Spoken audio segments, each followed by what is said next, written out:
Good evening and welcome to this session of the live virtual classes conducted by the Board of Studies of the Institute of Chartered Accountants of India.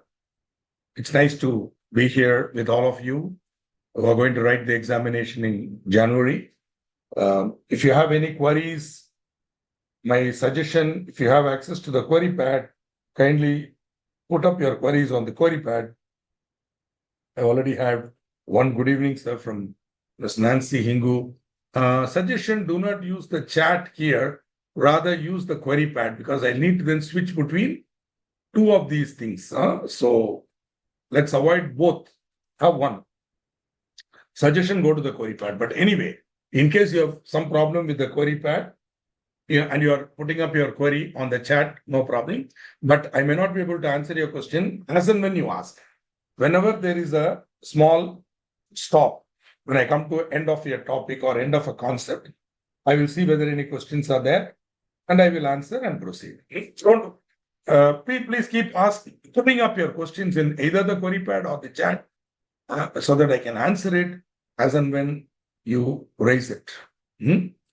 So, welcome back again to this session. Today's topic is management and administration.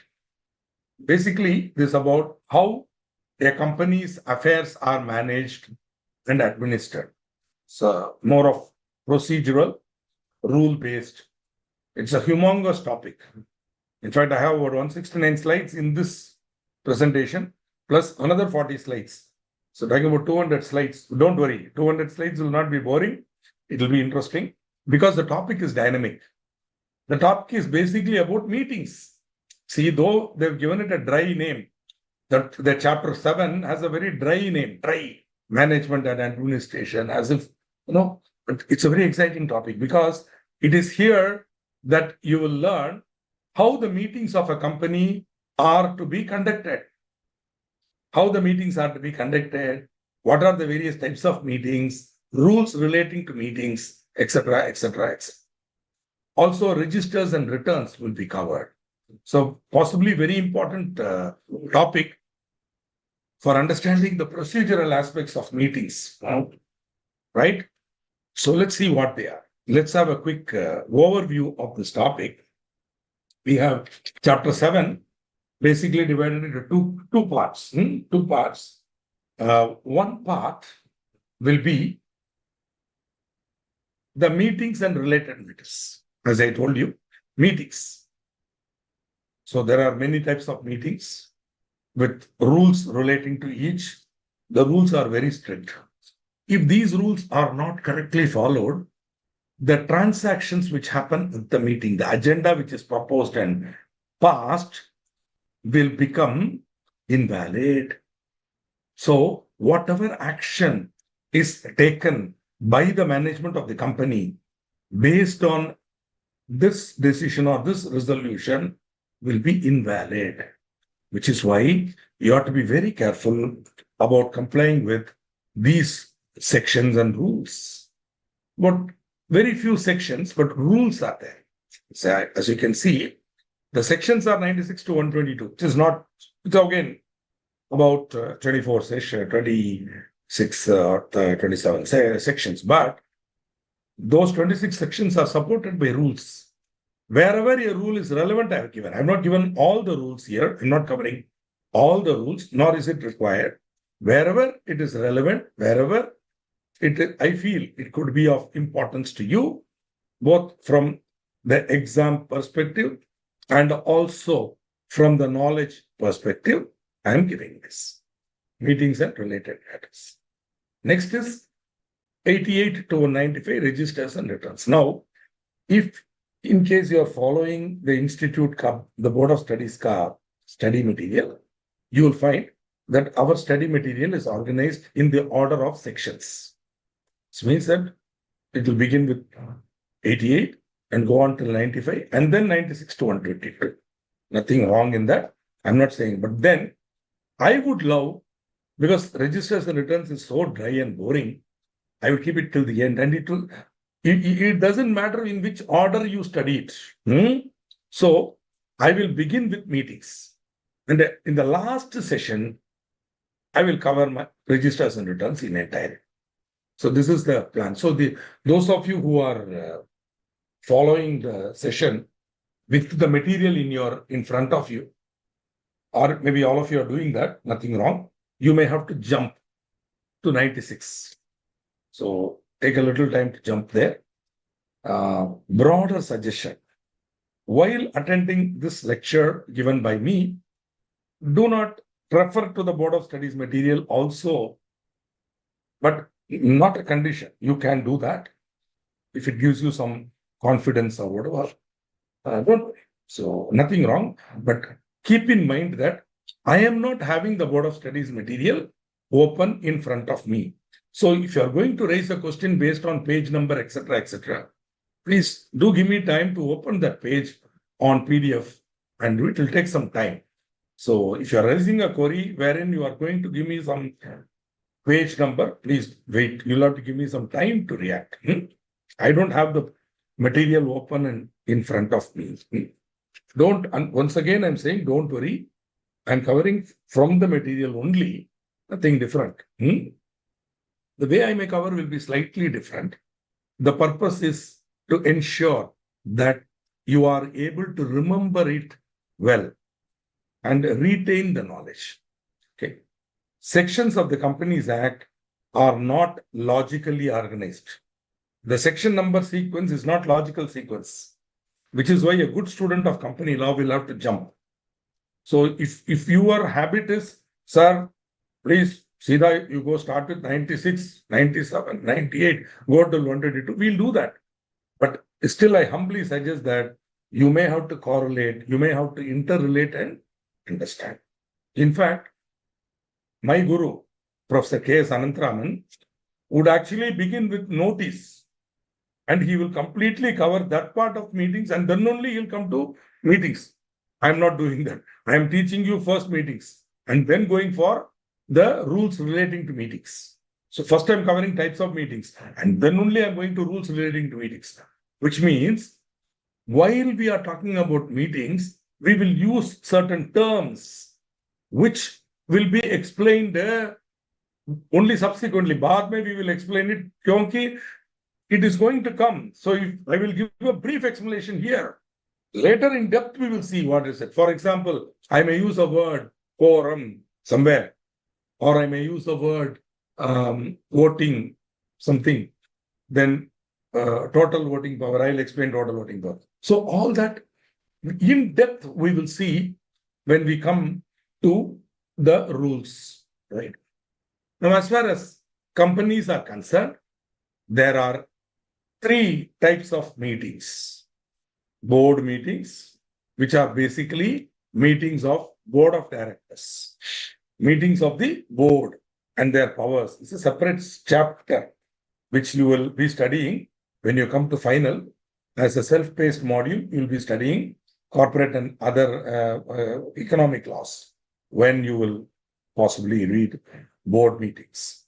So here we won't be covering board meetings, but if you are going to see what are the different kinds of meetings, yes, board meetings are also meetings. Meetings where only directors come. Directors attend and take decisions, which are board meeting. Then you have general meeting. Sum and substance of what we are going to see. General meetings, where members attend. Equity shareholders attend. And at a meeting, the main things that they do, is vote. They vote. Voting is done at meetings. Okay. This is very important, voting, because all decisions of a company have to be taken by passing of a resolution by the members at a meeting. So voting happens, the resolution is passed by voting. So voting happens in general meetings. Normally, only equity shareholders can attend and vote. Normally. But in rare and exceptional cases, I'm sure you are aware, preference shareholders can also attend and vote. On matters which are affecting them, on those matters which affect them, as it is, they can attend and vote. suppose you are varying their rights or you are varying the rights of equity shareholders, then definitely preference shareholders' rights are indirectly affected. Therefore, they can attend and vote. In other cases, they can, for example, if you are changing the objects class of the company or the situation of the company's office, preference shareholders have no business. They can't come and vote. Okay. No need to take their consent and all that. But suppose the preference dividend has not been paid for 2 years. For 2 years, you are in arrears of preference dividend. Cumulative or non-cumulative, doesn't matter. 2 years you have not paid. Then every resolution they can comment. Because after all, you are not paid his dividend, yeah. So he can attend all meetings and vote there. It's for your information. So this is general meetings of members, shareholders. Third category, class meetings, meaning creditors. See, the creditors also can have meetings, especially for the purpose of winding up of the company, etc. They have meetings. And when they're winding up, or sometimes when there is a restructuring through merger or amalgamation, then creditors also have to give their consent. If they are part of the reconstruction, they have to give their consent. So that has to be obtained, that has to be got only at a class meeting. The rules relating to class meetings are similar to general meetings, mutatis mutandis. So many of the rules, all the rules we are seeing for general meetings will apply to class meetings also. Mutatis mutandis means with such changes as may be applicable. With such changes. That is what mutatis mutandis means. With suitable changes or with such changes as may be applicable. Okay. So we will not be seeing class meetings separately, but always remembering that the rules we are studying apply to class meetings also, subject to changes. One simple change, one simple mutation I will tell you. If it is a shareholders meeting, normally one share, one man, one vote, by show of hands, etc. But basically, at the meeting of a company, limited liability company, one share, one vote. So if I'm having 100 shares, I have 100 votes. If you are having 1 lakh shares, you are having 1 lakh votes. That's it. But when you go to class meetings, creditors do not have shares. Suppose they are debenture holders. That's a class meeting. Meeting of debenture holders. It's a class meeting. How will the voting happen there? By value. Are you able to understand?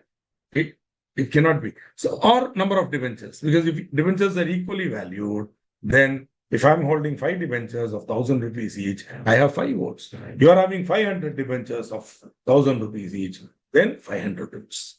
So that is mutatis mutandis. Suppose we are all secured creditors. We 5 of us together are secured creditors. We are having a meeting of secured creditors. Then how will the voting be decided? Based on value. So suppose I am State Bank of India. I have lent 400 crores. You are Punjab National Bank, 200 crores. He is Canara Bank, 100 crores. Then 5 is to 2 is to 1, whatever you gave. 500, 200, 100. 5 is to 2 is to 1. So our voting, when I vote, it will be 5. When you vote, it will be 2. When he votes, it will be 1. Proportionately, pro rata. So this type of mutatis mutandis will happen based on class meetings, right? Let us see, any doubts have been raised. Okay. So we have a message which confirms that, somebody's father also learned from Anantharaman sir in Chennai. He also got the book. In fact, in some of the later editions, there is a chapter on dividend, accounts, audit, and dividend in Professor K. Anantharaman's book, Lectures on Company Law. In the later editions, you have you will find that the chapter on accounts, audit, and dividend was contributed by this poor idiot. I wrote it.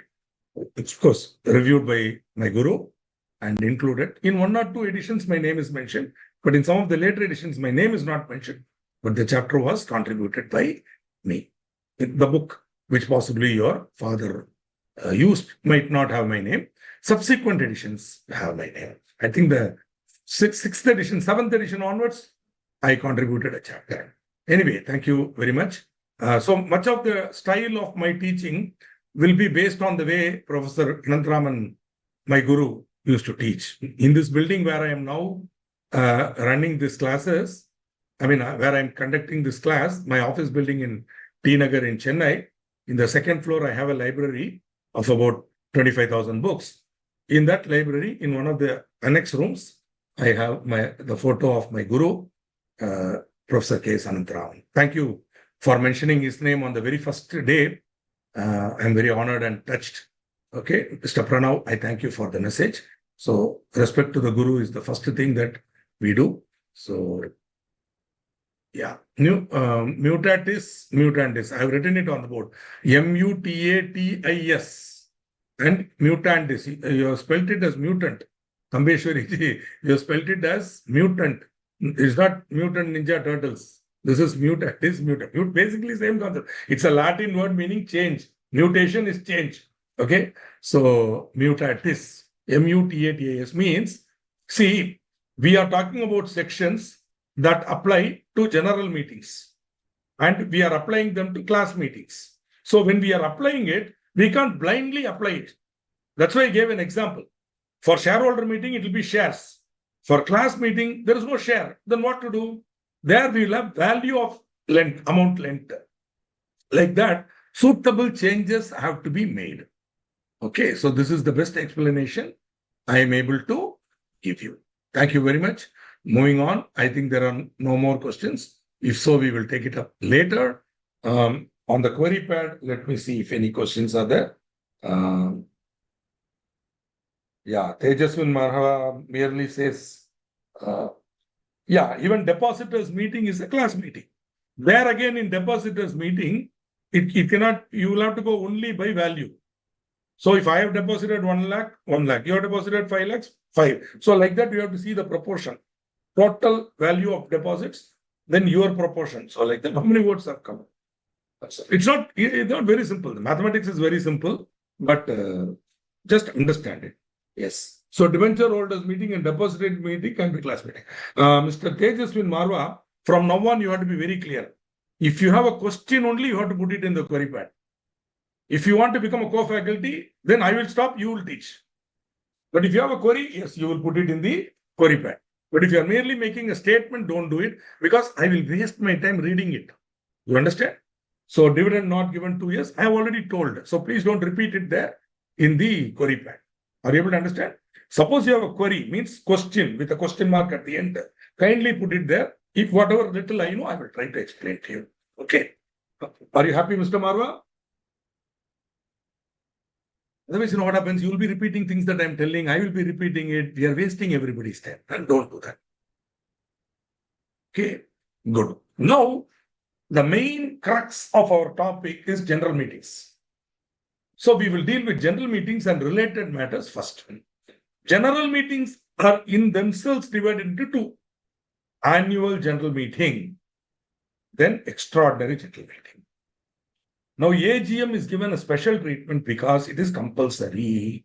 Every company, every year, every calendar year, in every calendar year, every company should have a meeting.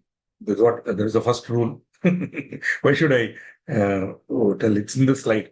Every company, other than an OPC, other than a one-person company, shall in each year. Are you able to see the word shall? Actually, I seem to have highlighted it. Now that highlighting thing is gone to the top. Let's see if I can erase it.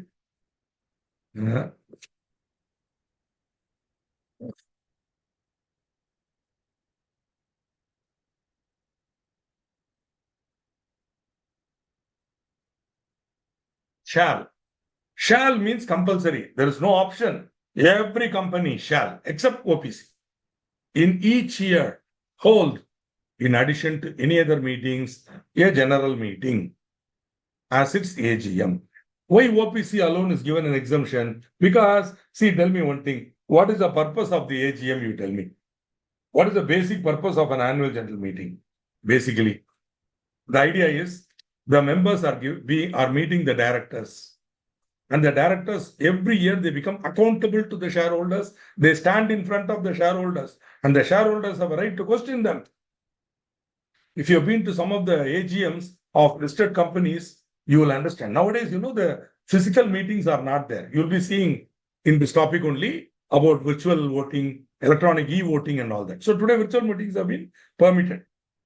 So people don't come. It's good only. I'm not against that. But in those days, only physical meetings. So people will attend and it will be tamasha where everybody will be raising questions. The MD will be sitting there shivering because after all he has taken public money. So that one day the MD will be shivering, the board of directors is shivering, the auditor will be called, sir, you please come, you please hold our hand, we are afraid. And physically, nobody don't hit him. He's answerable now. And so many rules and regulations. The company secretary will be shivering. So you as a chartered accountant, you only have to have a clear head there. You should not panic.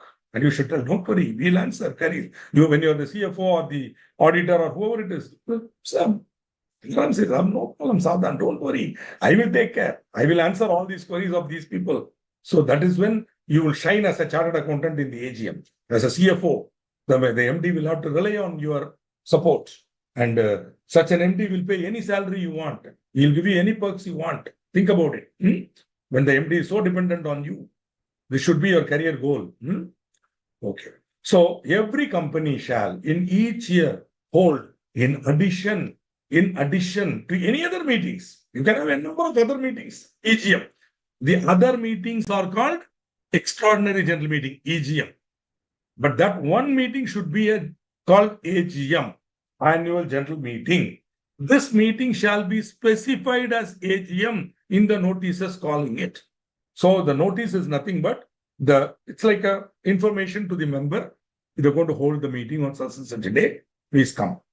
In case your father or you are living in a residential gated community or an apartment, say in Bombay or Delhi, where there are huge residential apartments. Even in Chennai now, we have huge. For example, one of my relatives lives in a place where there are 1,200 apartments, 5 towers, and in that he lives, and swimming pool, everything is there. And so in those cases, they have residential welfare association. Now, I'm sure the residential welfare association will be having an AGM. Do you remember? And they will send a notice to every member. It's nothing but date. On such and such a day, our residential welfare association will meet. Please come. Accounts will also be given to the members. Same thing. For a company, it's happening. That's all. That is happening under the Societies Act, Societies Registration Act, whereas this is happening under the Companies Act. So more or less similar. So all the people on Sunday, it will be held. They will all go there, and the office bearers will be there. They will bash them left, right, and center. What are you people doing? You are wasting our money like that. Everybody will shout. They will also listen to it quietly. Voting will happen. Again, these fellows will get re-elected. Everybody will go eat. All of them will eat samosa chutney, go home, be happy. Okay. This is what AGM is all about. Okay. So the meeting shall be specified. The AGM is compulsory for all companies except OPC. So AGM is a point where directors become accountable to members.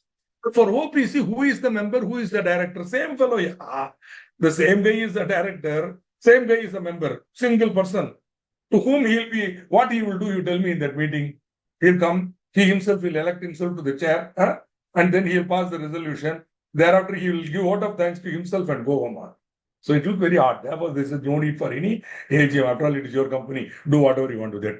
But other resolutions like changing of name, changing of object class, etc., OPC also should have a meeting. But it won't be a full meeting. It will be an affidavit. There will be a date appointed. And on that date, the single member will sign an affidavit saying, such and such a resolution has been passed by me. And that's it. So this is what, but no need for a compulsory AGM for OPC. Okay, other companies, every company, no exception, should have a AGM. Very important. This slide is very important. In case you want, you can, if you want, if I'm not saying every slide you should take this slide, if you want, you can take a photograph and refer to it. Because these are 3 rules relating to AGM. They are simultaneously to be satisfied. They have to be satisfied simultaneously. Okay. What do I mean by simultaneously? All of them have to be satisfied. Not one, all. Okay. First rule. The gap between 2 annual general meetings should not exceed 15 months. So if you have held one AGM in June, say 30th of June, then July, August, September, October, November, December, January, February, March, April, May, June, July, August, September. So by 30th of September, 15 months will get over. Before that, you have to hold your next AGM. It is 15 months. So you have to count date to date. So you on 30th November, 30th June of 2023, you held it, which means you should hold it ideally by 30th of September, because 15 months should be not the gap, the interval, the time lapse between 2 AGMs should not exceed 15 months. This is the first rule. Further restricted to the AGM to be held within a period of 6 months from the date of closing of the financial year. I will be covering, I hope I have that slide here. I'll be covering financial year. Financial year means the period ending on the 31st day of March every year. You will be studying it. Hopefully, either you studied it in preliminary with definition, or when you come to accounts again, you study it. You have to study it because accounts are prepared for the financial year. And the financial year is a uniform financial year. It's the period ending on the 31st day of March every year. All companies, sub-company, 31st day of March every year. Okay. Only thing is, where a company is incorporated after first day of January of a year, financial year is the period ending on the 31st day of March of the following year. For example, if a company has been incorporated on the 5th of January 2024, now there will be a 31st March after that. 2024 ka? No. The first financial year of this company, which was incorporated between 1/1 and 31/3, would be on the 31st day of March of the following year, which is 25 March. If you want me, I will repeat it once more. Example, a company is incorporated on the 5th of January. So, financial year should end on 31st day of March. So, 31st March 24 year should end. No. For this case alone, where a company is incorporated first after 1st January ka baad, it is then in those cases alone, the first financial year will end on the 31st of March of the following year. Only this is for the first financial year. Thereafter, it will be correctly 31st of March. So, company incorporated on 5th January 2024. When is the first financial year ending?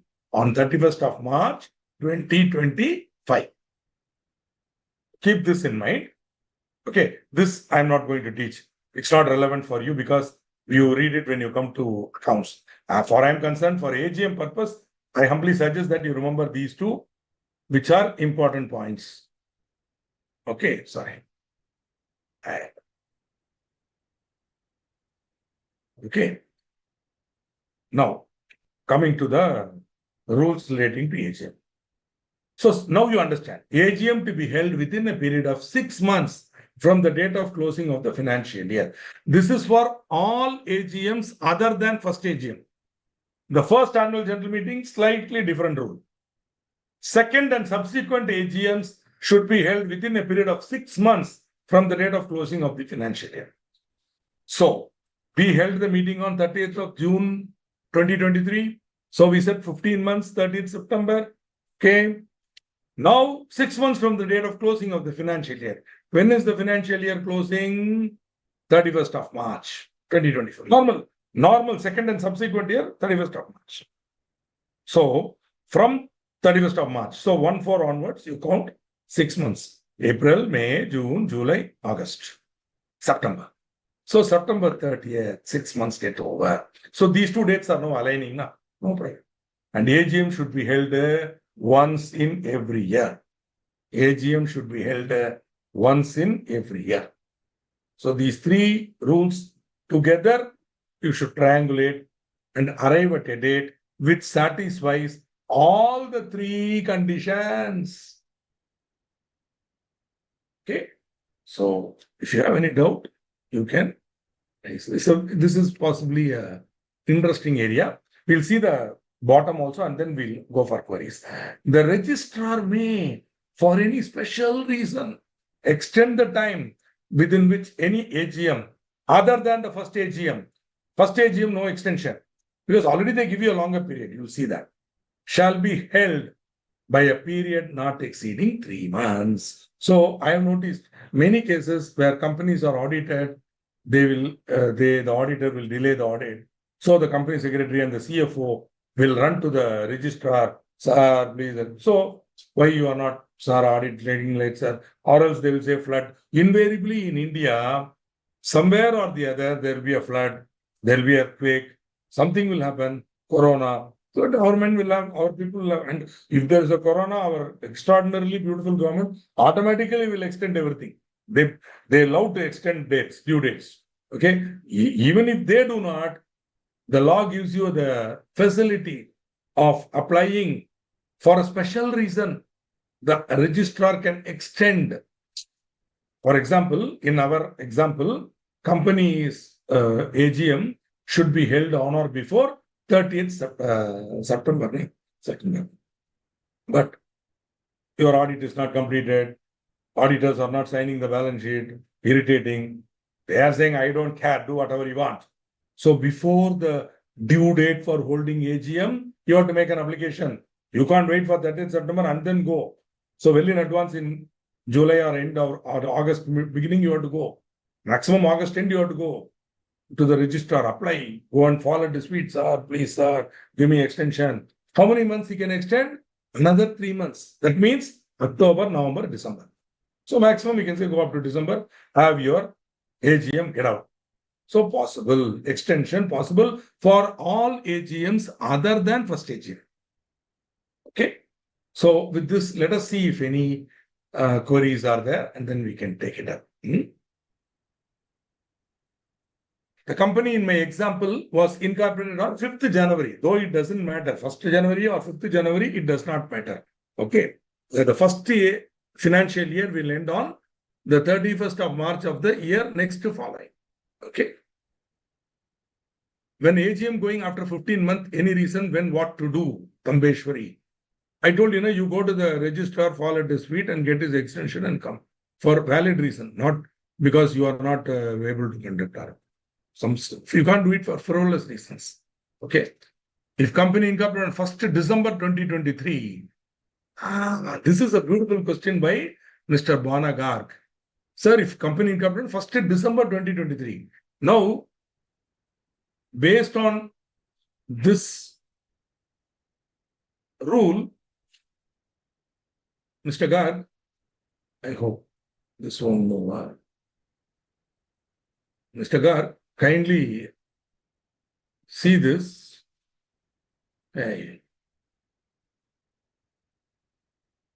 Financial year, where a company is incorporated after first day of January of a financial year. So your company is incorporated on 1st December 2023.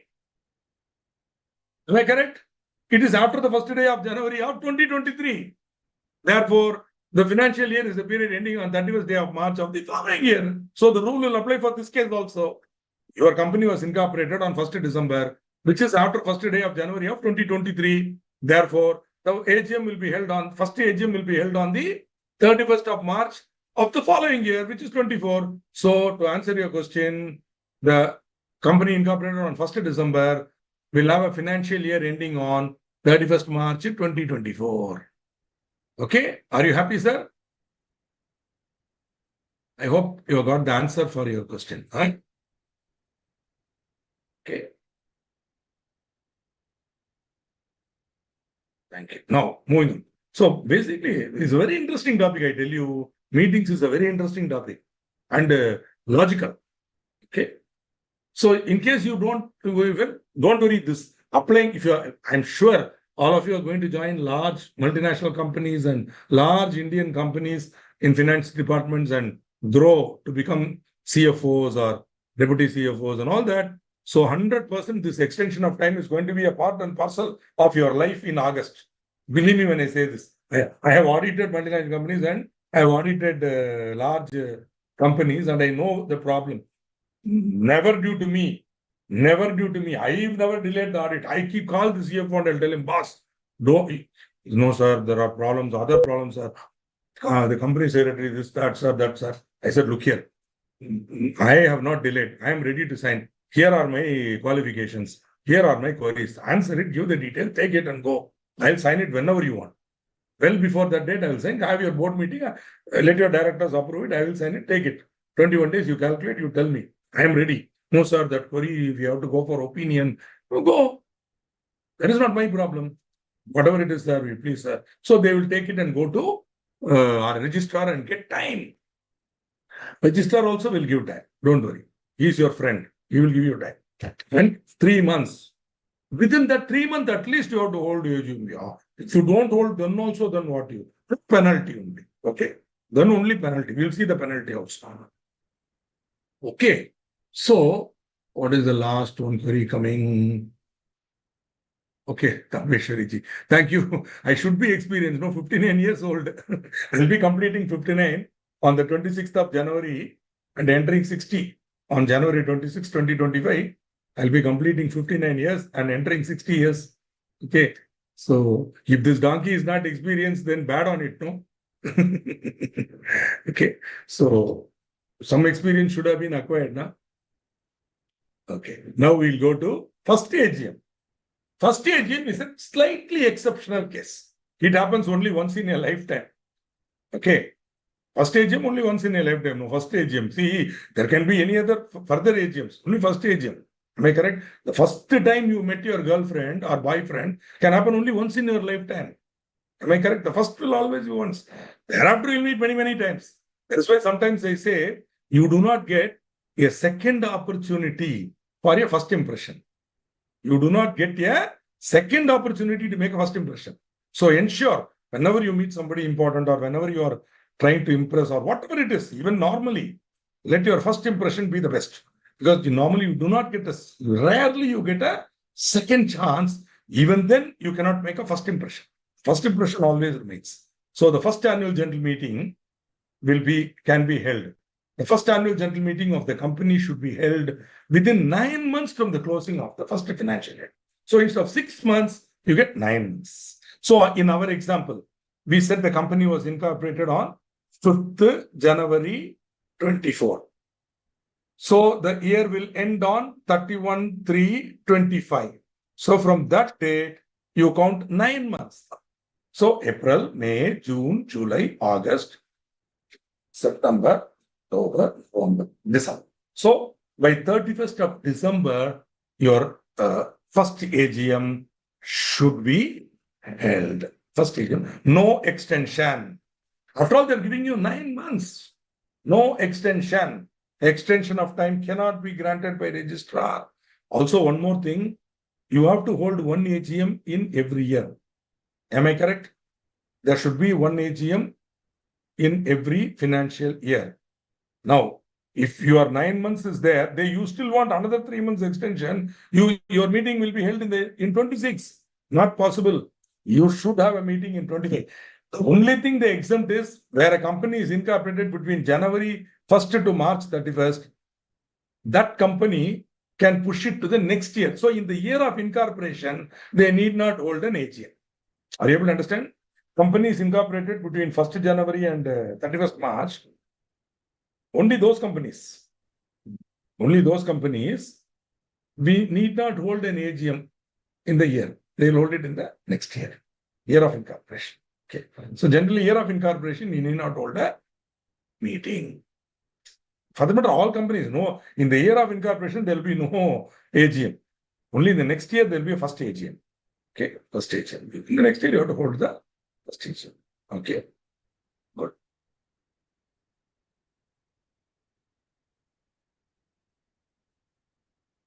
Where a company holds its first AGM meeting as aforesaid, it shall not be necessary for the company to hold any AGM in the year of its incorporation. No problem. Exception. This is the exception to this rule. Thereafter, every year you should have one AGM.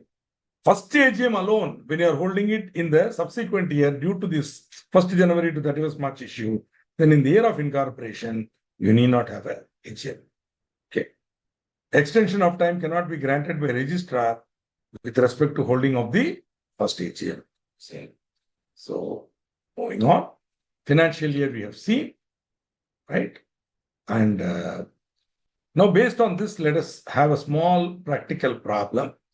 Small, not very big, small problem. So, Abhiruchi Limited was incorporated on 11th December 2021. When should the company hold its AGM? This is similar to the question raised by Mr. Garg, correct? 11th December 2021. Okay, sir, you are getting angry with me. Sir, that year has changed. You are still telling. You are still telling 21 and all. 21 and all over, sir. Don't waste my time. Yes, 23. Okay, make it 23. So, according to section 96(1), the company's financial year will close on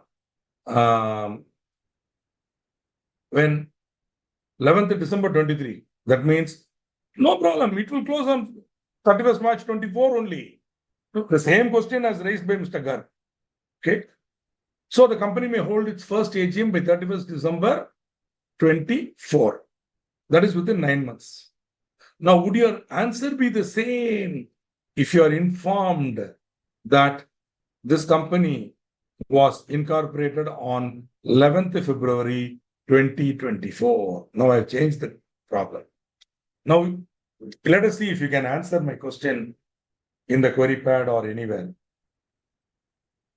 Can you also use the query pad? Because query pad is also there. You can put up, only Mr. Tejaswin Marva seems to have access. Yeah. But a little slow, la? Mr. Balamurugan is asking, sir, what is the form for extension? I don't know. If you want, I'll refer and tell you. Good question. Offhand, I don't know, but I will refer and definitely. Good question, Mr. Balamurugan. From southern region, I will. What is the form for extension? Good question. I will see. It is not important for exam point of view, but as a knowledge question, I will take it. Form for extension of AGM. I will give you. Definitely, I will answer this question. Just give me time. On the, inshallah, when they come on 20th, I will have an answer for you. It's not a big thing. I simply have to go to that section, click on it, it will go to the rule. The rule will mention the form number. That's all. It's not some. Even you can do that. Even you can do that. See, you go to the mca.gov.in, mca.gov.in. Go to section 96. There you will find all these rules are there. The sections are there. Now, there you will find this rule will be there. Extension rule. There they may give you a link to the rule. In which case, we'll go to the rule. Otherwise, in the rule, if you search, you'll get the form. So the link is always like that. Section will tell you what is the law. Then the rule will tell you how it should be done. So that rule will also mention form number. So at the end of the rule, you will have the form numbers. So this is the logical method. Definitely, I will answer your question in the next class. Okay. AGM can be held more than one time. No, madam. AGM, only one AGM, only one meeting. In each year hold, in addition to any other meetings, a general meeting. You cannot have two AGMs. But one AGM which is called and conducted can be adjourned. There will be adjourned meeting. We'll come to that later. It's the same meeting, continued meeting. So it is not another meeting. But to answer your question, AGM can be held more than one time. No, only one AGM in every year. After that, whatever you are holding, AGM only. Okay. First AGM, second point, I don't understand. First AGM, second point. Don't understand, no problem. Yeah, it doesn't really matter. But since you are asking, I will tell you. See, suppose this company was incorporated on the take Abhiruchi. It was incorporated on 11th February 2024. Right? Now, this company's first AGM will be held in which year? See, this company, its year will end on 31st March 2020. This company year will end on 31st March 2025. So that AGM will be held on or before 31st December 2025. So in the year of incorporation, that is 24, there will be no meeting. In the year of incorporation, which is 2024, it is not necessary for the company to hold an annual general meeting. Why they make this point? Because they already told you this rule. AGM should be held once in every year. Then immediately you will ask, sir, AGM should be held in every year. No, sir, you are not allowing me to hold in this year. So they're saying, don't worry. Even if you don't hold an AGM in the first year, it is okay. See, if your query is a bigger query, which I also have, see, all companies will not have an AGM in the year of incorporation. This is the logical view. Why? Because, see, company is incorporated between 1st January and 31st March. That fellow's financial year will end in the next financial year, 31st March 25. Fellow is incorporated on April to December also. Even 31st December wala will have his AGM on 31st March 2025. So all these fellows will have their AGM, first AGM only in 2025. Am I correct? So you need not hold the AGM in the first year of incorporation. That is my conclusion. Still, they are saying, suppose because we have told you that in case of a company incorporated on 1st January to 31st March, your year will be extended to 31st March. In those cases, don't worry. It shall not be necessary for you to hold a AGM in the year of incorporation. Okay. So that is what they're saying. So to the best I have given, and you also confirm that you have understood it. Okay. But believe me, this is unnecessary because they only made this rule. Obviously, that fellow cannot hold in the year of incorporation. Even a fellow is incorporated between 1st April and December cannot hold because his year will end only in 31st March next year. So in the year of incorporation, they will not hold. Okay. Anyway. So this is Abhiruchi. I have not given an answer. I hope you understood the answer to Abhiruchi also. Good. Moving on. Hope you are enjoying the topic. It's a very interesting topic. Very interesting topic. And moving on. Now we come to time and place for holding AGM. Where to hold, when to hold. I'm sure you've heard of this, no?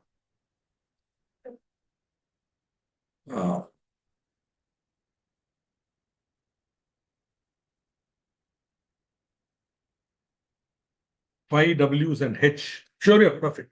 5 W's are where, what, where, when, who. Am I correct? One W is missing. The most important W is missing. Why? Why? In fact, this is the first W. Purpose. Why are you doing it? Why are you attending this lecture on company law? What is the goal? Why?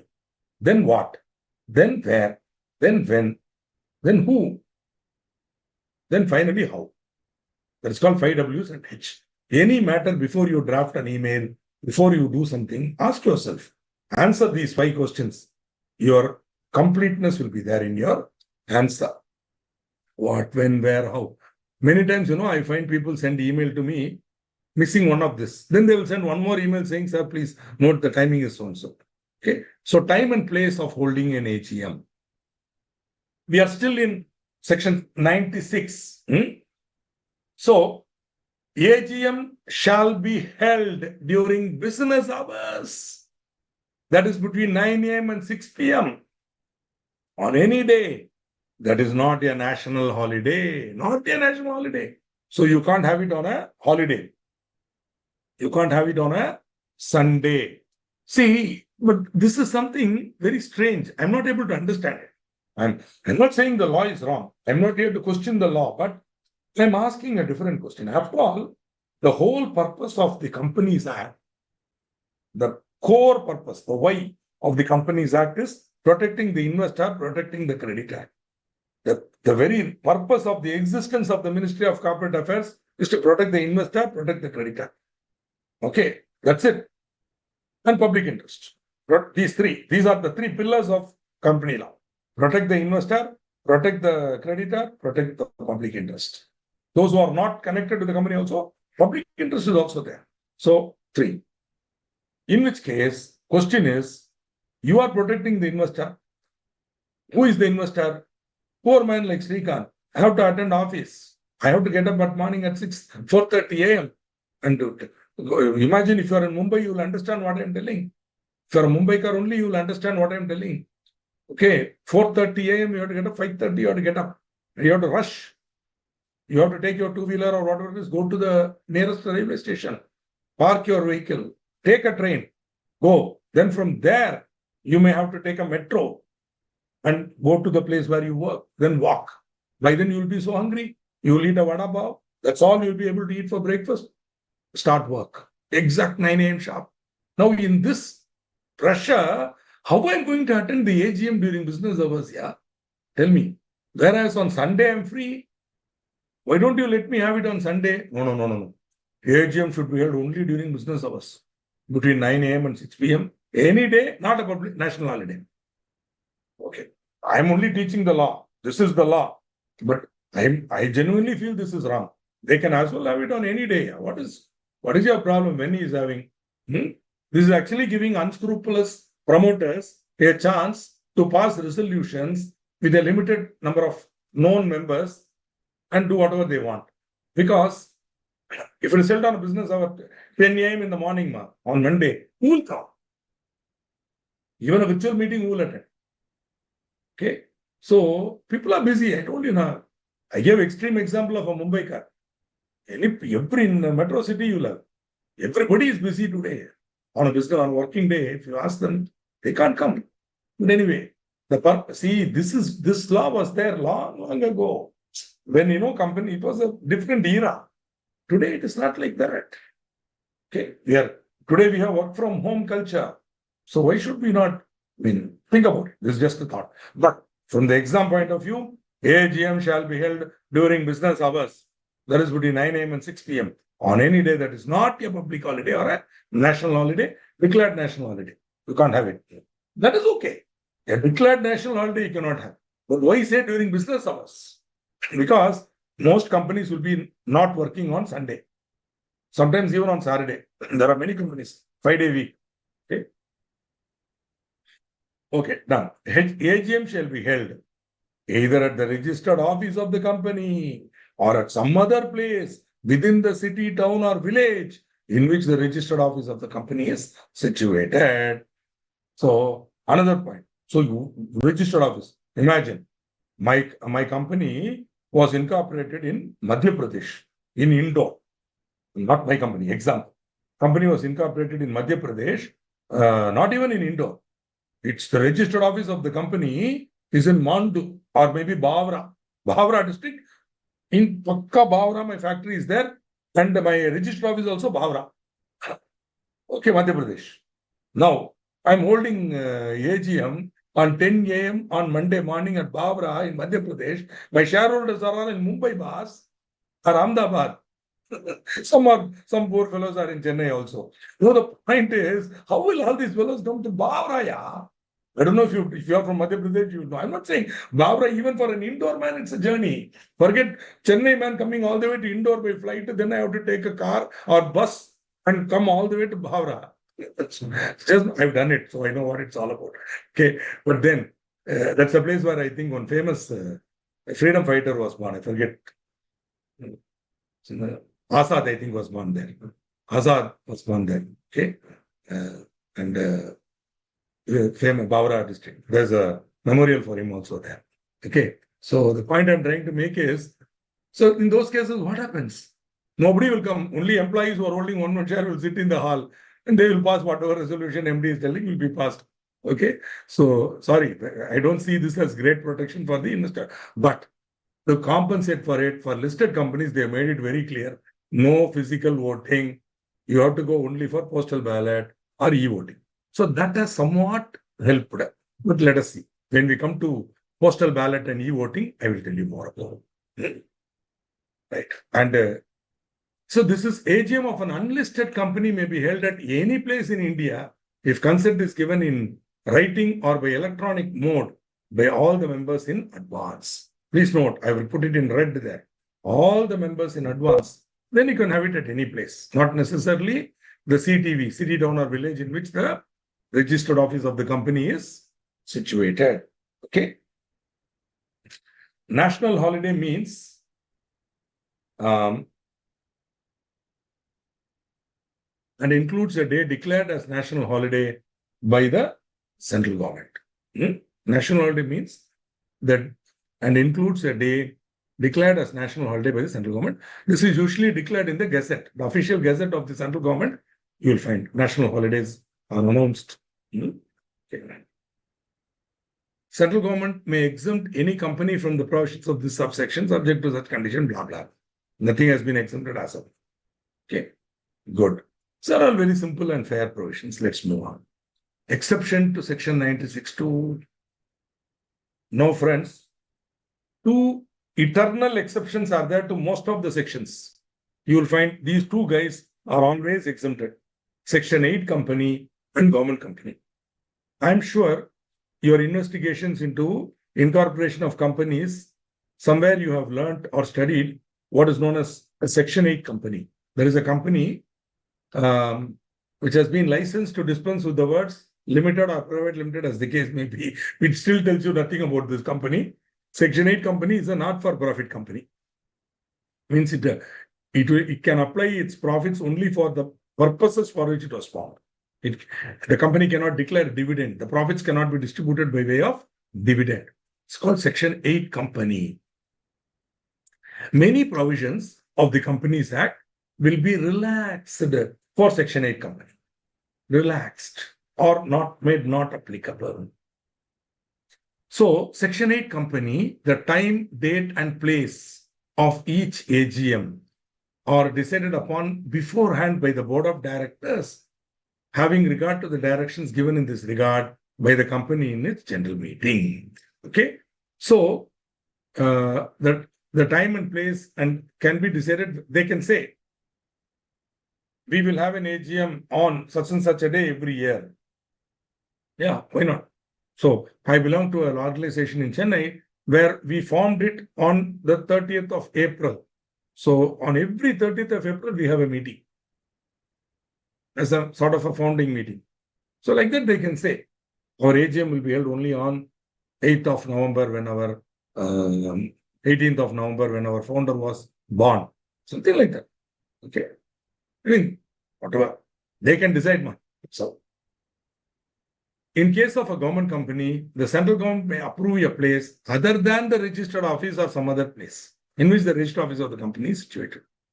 Other than the registered office. Now think about it. Government company, who will be the shareholders? Central government, state government, or governments, or combination thereof. 51% or more is held by these. Are you able to understand? Which means central government will be holding, say, 40%.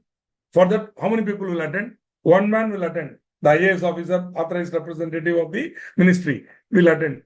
State governments, each state government, one gentleman will come. One IAS officer will come. 3 people are going to attend. All of them, one is sitting in, for example, one is sitting in Chhattisgarh, the other is sitting in Ranchi. No, they are saying, boss, company's registered office, I told you, Bavra. Then why all of us will go to Madhya Pradesh? Yeah, anyway, sir is sitting in Delhi only. The central government man is sitting in Delhi. I also want to come to Delhi. Let us have our meeting in Delhi, man. Enjoy. So all of them will have AGM in Delhi. The remaining shareholders, they say, come to Delhi. Come. Okay. Maybe even those remaining shareholders will be some joint venture private limited company who will send one of their representatives to attend that meeting. And all of them will meet in Delhi in one star hotel, have a superb AGM, have a nice lunch, enjoy and go. That's all, matter over. So this is possible for a government company only. We can hold it at a place other than the register office or some other place in the same city, town or village in which the registered office is.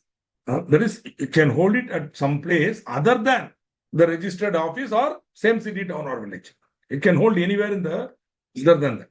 It need not be the same city, town or village also. And as I gave an example, no? Enjoy, go and have Delhi, because anyway these two guys have to go to Delhi. Okay, and that man, central government is sitting in Delhi only. Other two people, maybe the other two companies representative will travel to Delhi. What is there? All of them enjoy. I mean, what I mean is, let them have a meeting. I mean, as Kambeshwari ji rightly said, these are all, I'm telling you, not because I story. It's a reality of life that I have seen the last 35 years of practice, more than 37 years of practice now. See, I qualified as a chartered accountant in 1987. When I was 21 years old, I became a chartered accountant in 1987.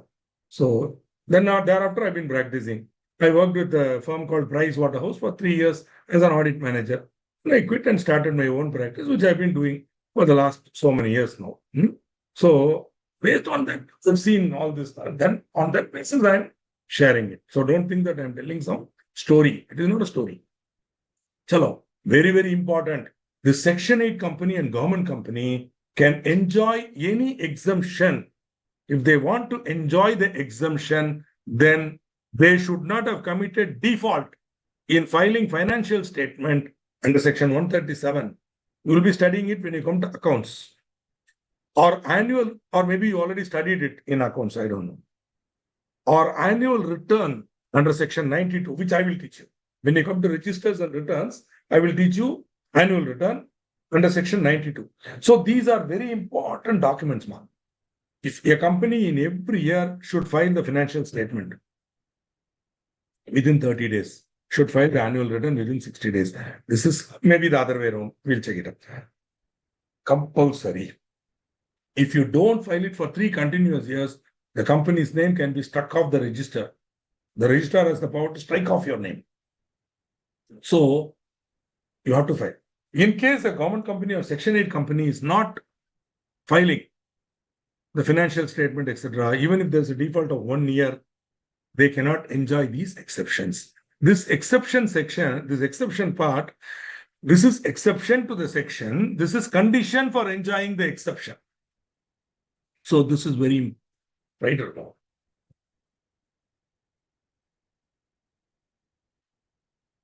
Now we are moving to section 97. 97 and 98 are sections which are meant to be enabling. That means in some cases, due to certain reasons, a company may not be able to hold. There is a default in holding AGM. Are you able to understand? Right. See, you are all the shareholders. 5 of you are shareholders holding 60%. Mr. X is holding 40%, but he is controlling the company. You have invested money and that rascal is controlling the company. He is not holding AGM. He is simply enjoying, not answering phone call. Whenever you send a notice, etc., he is not replying. You are getting angry with him. More importantly, 2 of you are directors of that company. Also, you are all shareholders. Now, you feel very angry. And one more thing is, if the company does not hold AGM, there will be penalty. And 3 years, if it doesn't file the annual return, etc., it will be struck off. So you want to hold an AGM, possibly to remove him and appoint yourself as a director, and then run the company on your own. Something. After all, you are holding 60% of the share capital. If a meeting is called, you can vote him out. 1 share, 1 vote. 60% you are having, controlling. You can easily oust him and you can put your people there. But why you are not able to do it? Because he is not holding AGM. I'm giving an example so that you will understand. This is not the only reason why. In generally, What? Tribunal. So now I'm using the 5Ws and H format, not necessarily all the Ws, no, relevant Ws. What? Tribunal may call or direct the calling of an AGM of a company. So this section 97 empowers or gives power to the tribunal to call itself or direct the calling of an AGM of a company. When, if any default is made in holding the AGM of a company under section 96.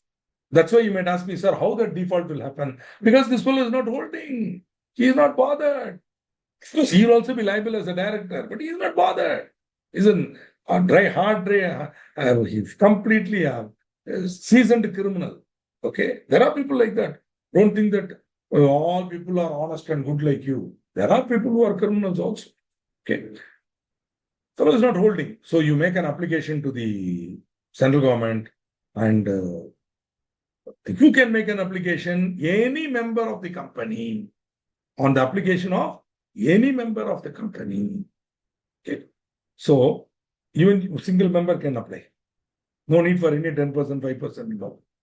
This is notwithstanding anything contained in this act or the articles of the company. Tribunal may give such ancillary or consequential directions as the tribunal thinks expedient. Ancillary or consequential. That is, for holding the meeting, you might have to do other things there. The tribunal will give directions regarding that also. For example, the other places things are there. No, where the meeting should be held, when the meeting should be held, what time the meeting should be held. All that can be directed by the tribunal.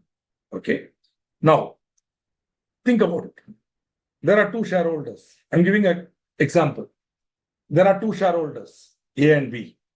A is holding 40%. B is holding 60%. Same case. 40% wala is controlling the company. The tail is wagging the dog. 60% wala is sitting in Kuwait, not able to do anything. So he wants to do something. So he comes to India. He wants to go for oppression and mismanagement petition. Before that, he is going to the lawyer and maybe an intelligent chartered accountant like you or me who knows company law. And we advise him, sir, first you make an application, sir, for holding an AGM. Remove him. Remove him from the office. After all, you are holding 60%, right? So we make an application to the tribunal. Whereas the thing, blah, blah, blah, give proof of that is not holding. Now the petitioners herein would like to call for a meeting. Friend, don't ask me what is the application number and all. So tribunal rules and all, we need not know, don't worry. For that, there are separate applications. It will be a petition with a verification and all. Don't worry about all that. That is not for you to worry about. Don't worry. We know how to do it. At that time, if you want, I will apply it for you. Don't worry about it. Okay. So you make an application. The petitioners herein would pray for a direction from the Honorable Tribunal for calling or directing the AGM of Tobacco Limited. Now, the tribunal call for a hearing. They'll ask, what is the problem, man? Okay. All this explained by your advocate or by your company secretary or by a chartered accountant. And then, okay, when do you want to have it? Where? How many members? Sir, only one member, sir. What do you mean? Sir, I'm holding 60%, sir. That flow holding 40%. Private limited company, only 2 members. Oh, okay. Let us see. So, I will give one more direction. One member of the company present in person or by proxy shall be deemed to constitute a meeting. Later on, you will know why this is very important. Because later on, I will teach you about quorum. The minimum number of members required. For a private company, the minimum number is 2.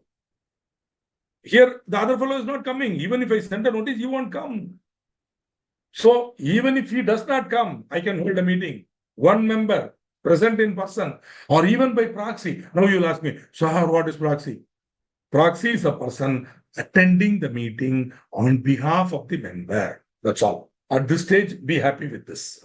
Proxy is a person attending the meeting on behalf of the member. Later on, I will go in depth into proxy. Who is a proxy? What is a proxy form? Etc. etc. etc. But right now, please only register proxy is a person attending the meeting on behalf of the member. Since, for example, in this example itself, the 60% shareholder is in Kuwait. Now, he may not be able to come. You are his auditor in India. So he calls you, sir, please go and attend in my proxy. So he gives a proxy. So you being a single proxy can come attend and vote on his behalf. 60% of the votes you'll say is on his behalf. First thing you'll do is remove this fellow. Second thing you'll do is appoint your client. Third thing, fourth thing, agenda will be covered. Everything will be, you will prepare an affidavit, sign, get it notarized, file it with the tribunal. Then tribunal will give its final order, close, and that becomes official. Are you able to understand? That's why to understand this section, you need to understand the context in which section 97 will be invoked. Invariably, section 97 will be invoked only when there is oppression and mismanagement. When there is a fighting between the two groups in a company. Otherwise, 97 will never be used by normal companies. No company will go to 97. Okay. A general meeting held in pursuance of this section shall, subject to any definitions of the company, directions of the company, be deemed to be an AGM. Deemed. Are you able to understand? So this is basically AGM. We are only talking about annual general meeting. So main item of agenda in annual general meeting is, there are 4 main items. We'll be seeing that, ordinary business. One of the main items is approval of the accounts. So you quickly have the accounts prepared, get it approved, and you will approve it with 60% vote so that it can be filed with the register. Idea is to regularize. Okay. Now 98. This is similar but not the same. This is, tribunal may order a meeting of the company to be called. This is other than AGM. The point is, this says a meeting. Means any meeting. Here AGM. Here any meeting of the company, which could include an AGM also. So again, here also AGM can be called. It's not that it is restricted to only AGM. It says a meeting. But since you have the power in 97, clearly you go there. For EGM, you come here. Or even a class meeting. Are you able to understand? Even a class meeting can be called and held under this section by the tribunal. So a meeting of the company to be called, held, and conducted in such manner as the tribunal thinks fit. Called, held, and conducted. When, if for any reason it is impracticable to call a meeting of a company other than an AGM in any manner, I'm sorry, I correct myself. This section can be invoked only for meetings, I'm so sorry, my mistake, other than AGM. Okay, though here they use a meeting, here they are very clear, other than it. This is unfortunate problem with the Companies Act 2013, very badly drafted. So they keep giving you confusion, interpretation issues. So if for any reason it is impracticable to call a meeting of a company other than an AGM, because AGM we can go here, 97, other than an AGM, in any manner in which meetings of the company may be called, or to hold or conduct the meeting of the company in the manner prescribed by this act or the articles of the company. So it is impracticable. Impracticable could be in this manner also. Again, as I told you, the number of directors may, so there may be only 2 directors. There may be only 2 directors. Now, minimum you need 2 directors to call a board meeting. Even to hold an AGM, you need 2 directors. Even to call an EGM, you need 2 directors to meet in the board meeting and pass. No, you have only 1 director. Other director died. No, the single director cannot do anything. So he can apply to the tribunal and say, please, sir, please order the calling of a meeting so that I can appoint 1 more director and together we can start our activities again. So this can be done either suo motu. When it will do suo motu, what is suo motu? Suo motu means, suo motu is again a Latin word meaning on its own motion. Or motion means decision. On its own decision. When this will happen, I already told you now, there may be a petition before the tribunal under oppression or mismanagement case, where some shareholders are mismanaging the company, where directors are mismanaging, where some minority shareholders are being oppressed or majority is being oppressed. Then they may file an application before the tribunal for removal of oppression. As part of that, the tribunal will say, hey, hold a meeting first. So suo motu on its own, it can. Based on that case, suddenly it can on its own say, or on the application of a director. Are you able to see? Application of a director. Here, director can also make an application. There, only member can make an application. Am I correct? Whereas here, director or member of the company who would be entitled to vote at the meeting. Tribunal may give such ancillary or consequential directions. Similar. This is similar to this. Okay. Including the direction that one member can be valid, one member or proxy present in person or by proxy shall be deemed to constitute a meeting. And any meeting called in this accordance with this will be deemed to be a meeting of the company duty. I also made one more comment, which is even a class meeting can be held under this section. I stand corrected. This can be used only for meetings other than meeting of members, other than AGM. Section 98. So we have come to a substantial level, which is 96, 97, 98. 3 sections we have covered. These 3 sections together are clubbed for penalty. If there is a default in holding a meeting in accordance with 96, 97 or 98, then company and every officer of the company who is in default will be fined up to 1 lakh rupees. Fine. Company will also be fined officer. Who are the officers? In preliminary, you might have heard definition of the word officer in default. First of all, officers, which includes your managing director, whole-time managing director, whole-time directors, key managerial personnel, all company secretary, officer in default, CFO, officer in default. All of you are officer in default. If in case you commit a default, okay. So company and every officer of the company who is in default, fine of up to 1 lakh rupees. Company and every officer of the company in default, in the case of a continuing default. See, think about it.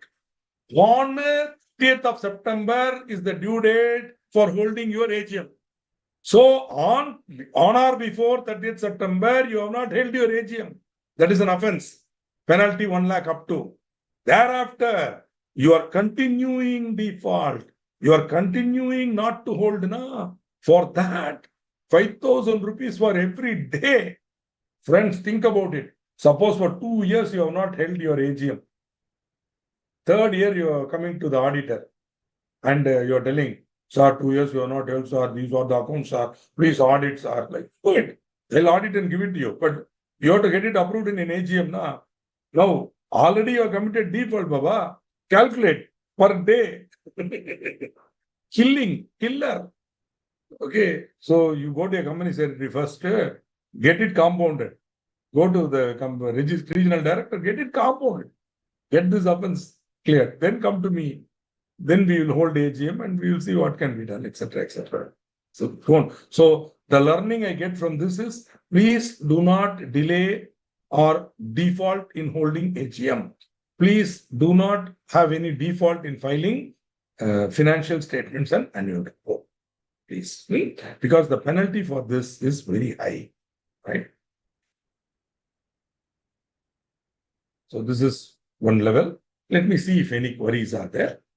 So I can take it and answer it, and then we can move on. So luckily there are no queries. What is the posting of a person who is responsible for? What is the posting? Sir, I think I've understood your question. Maybe I'm wrong in my understanding, but who is responsible for holding the AGM? Basically, directors, the board of directors, managing director and whole-time director, all are there, except the independent director. Everybody is responsible for holding. These are the officers in default. The only person not responsible is independent director. They are having an amnesty. They are protected. Company secretary, CFO, these are all people who are collectively responsible for conducting the AGMs. That's what I mentioned. So this section would have clarified to you who are the persons responsible for conducting AGM. CFO means it's not enough if your designation is CFO. They should have filed the appropriate form and included you as a KMP. So if I go to the companies, in the register of companies, they'll see who are all the directors and KMPs, your name will come.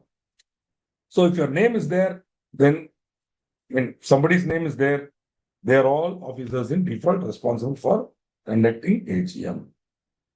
Maximum penalty is 1 lakh. There is no maximum for this. 5,000 keeps on going. Yo, that is why it is so dangerous. There is no upper limit for this. Anyway, I will check up and tell you, but to my knowledge, there is no upper limit for this penalty for condemning default. Okay. So this is a thing. Oh my God. So many queries on chat. Why don't you come to QueryPad, my dear friends? Because in QueryPad, it is easier for me to navigate.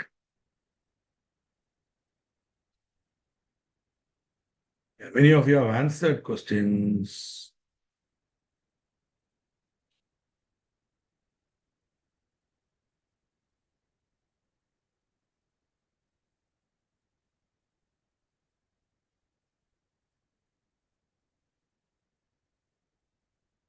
Yeah, 311225 is the correct answer.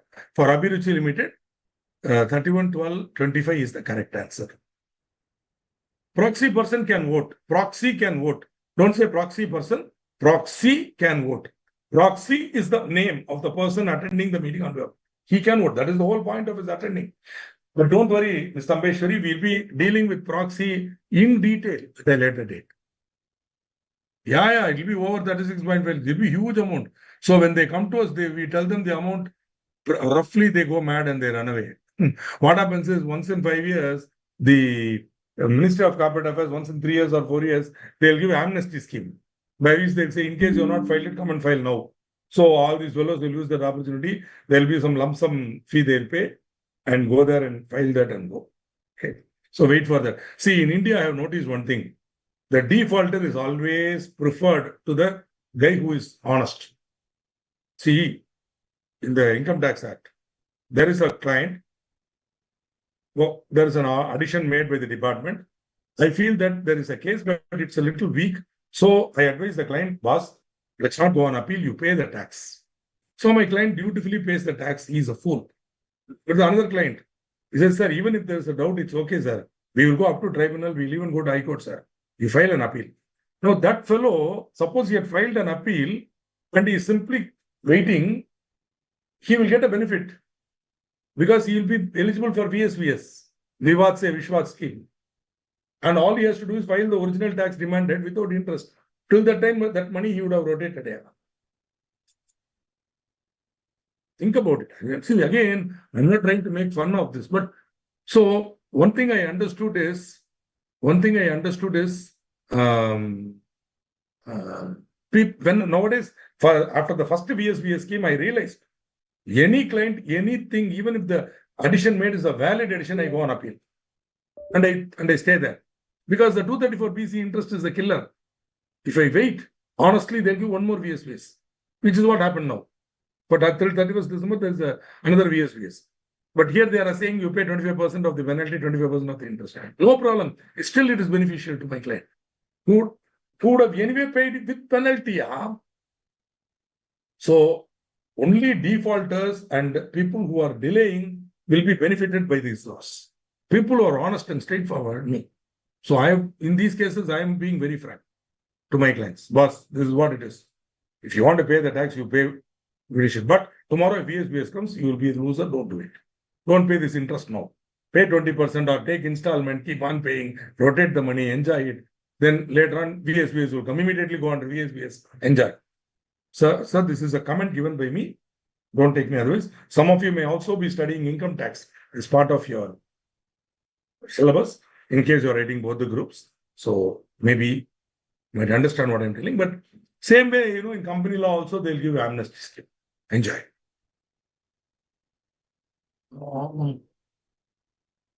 Difficult to switching from QueryPad. No problem. If you find there is a problem, no problem. You chat also you do. I will see in chat. It's not a problem.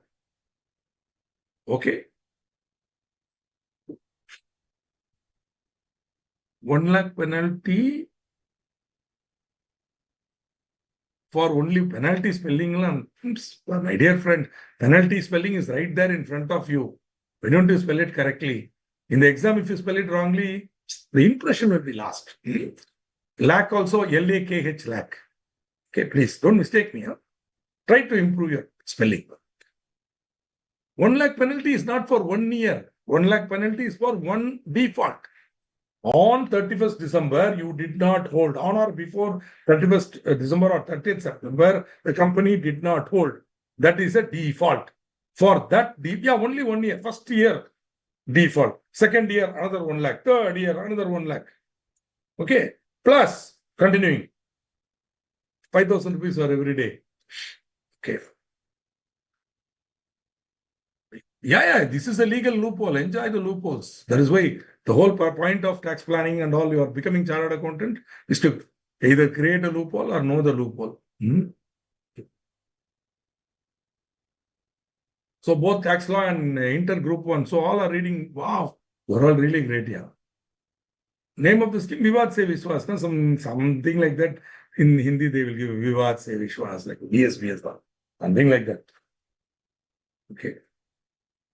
Earlier they had one scheme, Kar Vivad Samadhan, like that. Now earlier they call it VSVS, Vivad Se Vishwas. I think now also it's some similar, Vivad Se something.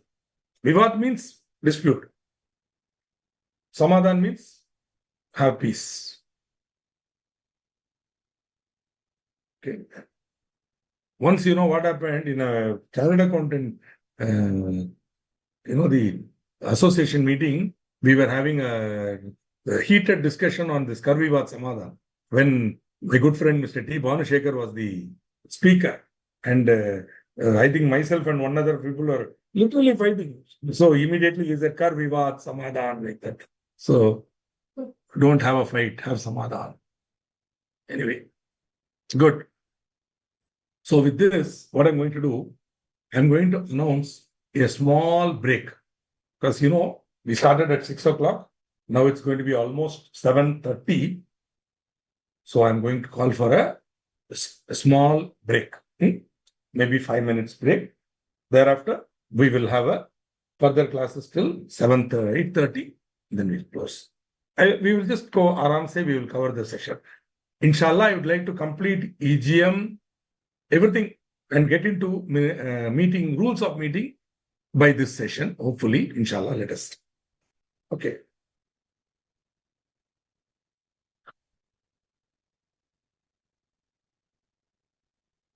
Sir, small break, sir.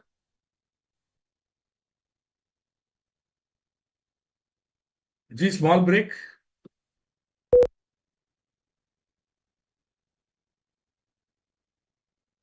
Okay, 10 minutes break.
break.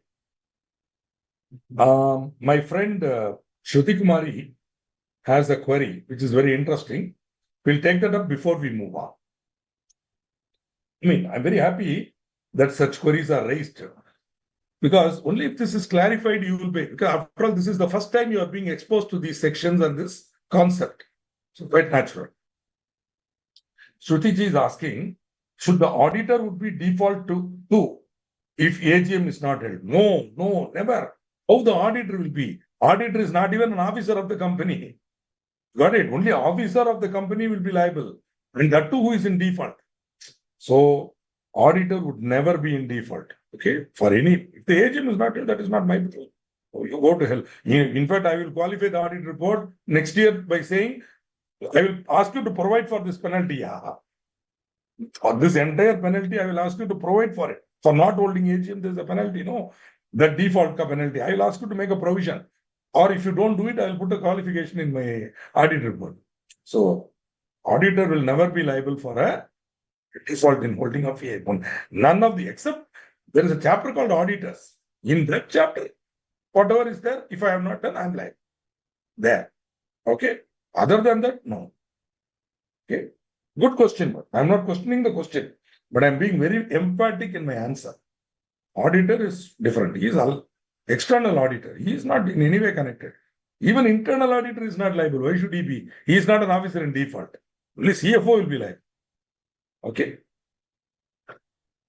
No other employee will be liable unless he has been entrusted with the activity of preparing the accounts and all. Then he'll be liable for not filing the financial statement.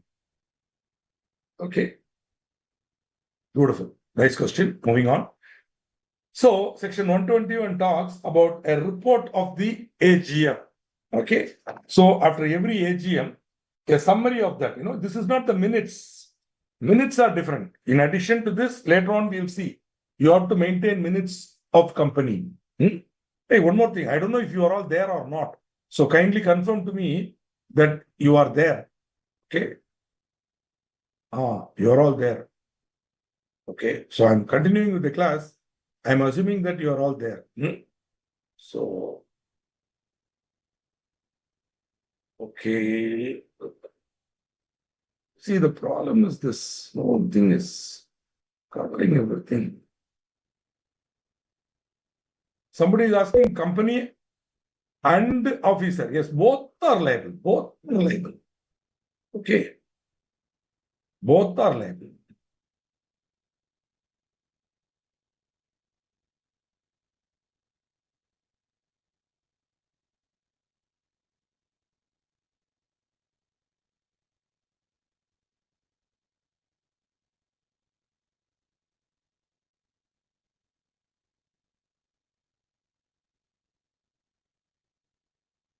Yeah, you are right. Richie G, you are right. Riddhi, you are right. Company and officer, both. So that is why, see, the Ministry of Corporate Affairs is a rich ministry. Don't worry about that. They make a lot of money. Thank you. Nice. Both are paid totally. Not, see, why 2 lakhs? Suppose the company has 3 directors, then 3 into 1 lakh, 3 lakhs, plus 1 lakh, 4 lakh total. So, number of every director, every officer in default pay. Okay, so don't worry about that. Don't worry about the mathematics. In the exam, you will not be questioned about that. Please remember that. For a company and every officer in default has to pay the fine. Okay. Too much detailing also not required. Don't worry. Okay, so after the AGM, you have to file a report in form number MGT 15 on what happened in that meeting, that the meeting was convened and conducted, etc. The idea is to give a clarity that the AGM has been held. This should be filed within 30 days of the conclusion of the AGM. Okay. Under section 121. You'll notice I'm jumping here. I'm going from 99 to 121, right? So, why? Because this is related to AGM, I'm bringing it here. See, later on, if I come to 121, again, I cannot explain AGM. Since this is related to AGM, I'm bringing it here. That's all. Nothing wrong in doing that. And there is an attached rule also is there. As I told you, in some cases, rules are also there. So the report should be prepared in the following manner. This has been addition to the minutes. I told you, minutes is different. Minutes also has to be prepared. The report shall be signed and dated by the chairman of the meeting, or in case of his inability, maybe he is not available or indisposed, any two directors of the company, one of whom shall be the MD, if there is one, and the company secretary. In case the chairman doesn't sign or is unable to sign, then two directors plus company secretary. If MD is there, MD has to sign. This is similar to signing of the accounts by the directors. Contents of the report. See, this is given in Rule 31. Do you understand? 121 says, file the report. Rule 31 only gives the form number and the format and how and all. Contents are all given in Rule 31.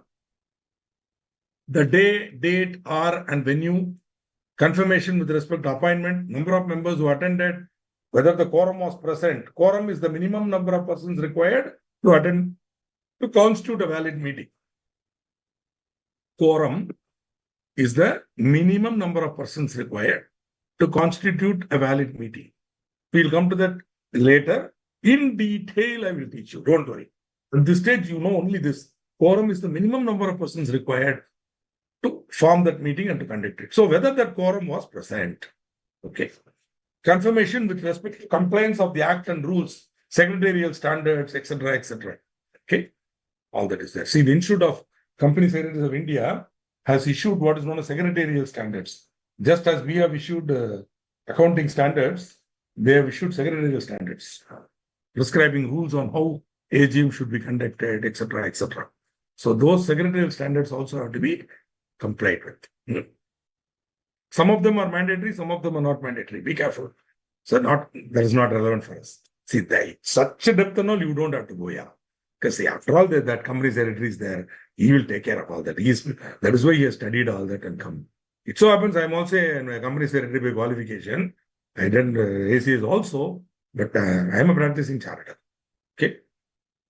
See, I studied ACS because company law is my favorite subject. So I did ACS and thing. And otherwise, I'm a chartered accountant. Okay.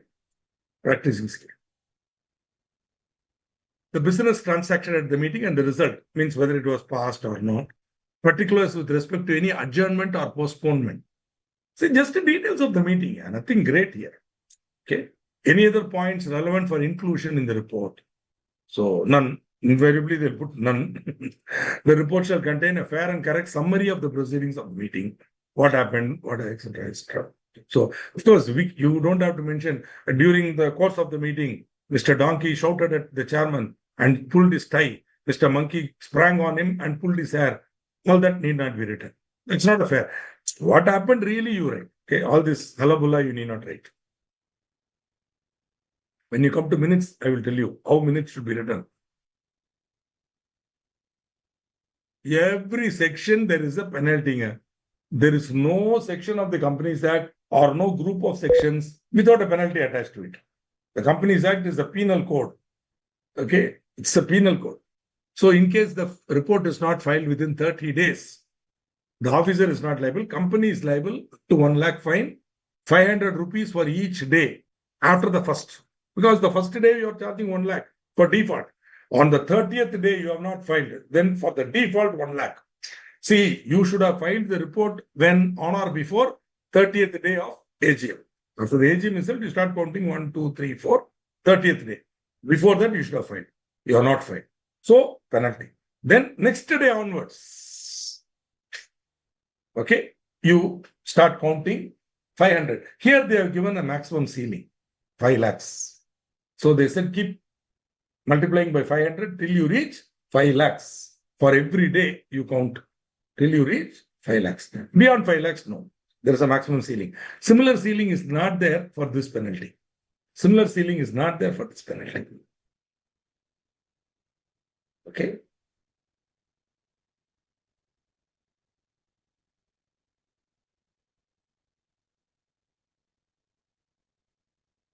Sorry, company and separately for officers. The company file 1 lakh and 5 lakhs, officers 25,000 and 500 rupees up to 1 lakh. Here the maximum is 5 lakhs. Here it is 1 lakh. For every officer of the company who is in default. Please remember, Auditor is not an officer of the company. Okay, auditor is not an officer of the company. Okay. So, we have completed this. We are moving to EGM. Before that, one Mr. Akib Lodi has used this opportunity to greet me, and he says, I have watched your previous batch lectures and I wanted to thank you for such an amazing experience. Thank you very much, sir, for giving me a thing. Whatever compliment comes to me as a teacher, directly it goes to my teacher, K. Santram. It goes immediately, it goes to Professor K. Santram straight away. No praise to me. This donkey has nothing. Whatever this donkey is doing, it is because of the Guru, Professor K. Sanandaraman. Whatever you praised me, you are praising my Guru. I straight away, I give my from him and salute him and send this to him. Okay, thank you very much. But anyway, I thank you for that, kind word. Because after all, as teachers, in the purpose of our whole thing is not money. See, money is not mean. I'm not saying this is not big amount. I mean, whatever the institute is giving us, I'm taking it as Guru Dakshina from you all, and I'm whatever it is. Okay. But more than that, see, we want to help the students not just to clear the exam. This is going to happen. Don't worry. Every one of you will clear this paper with not less than 60%. But beyond that, you should have a good idea about the legal framework within which companies operate.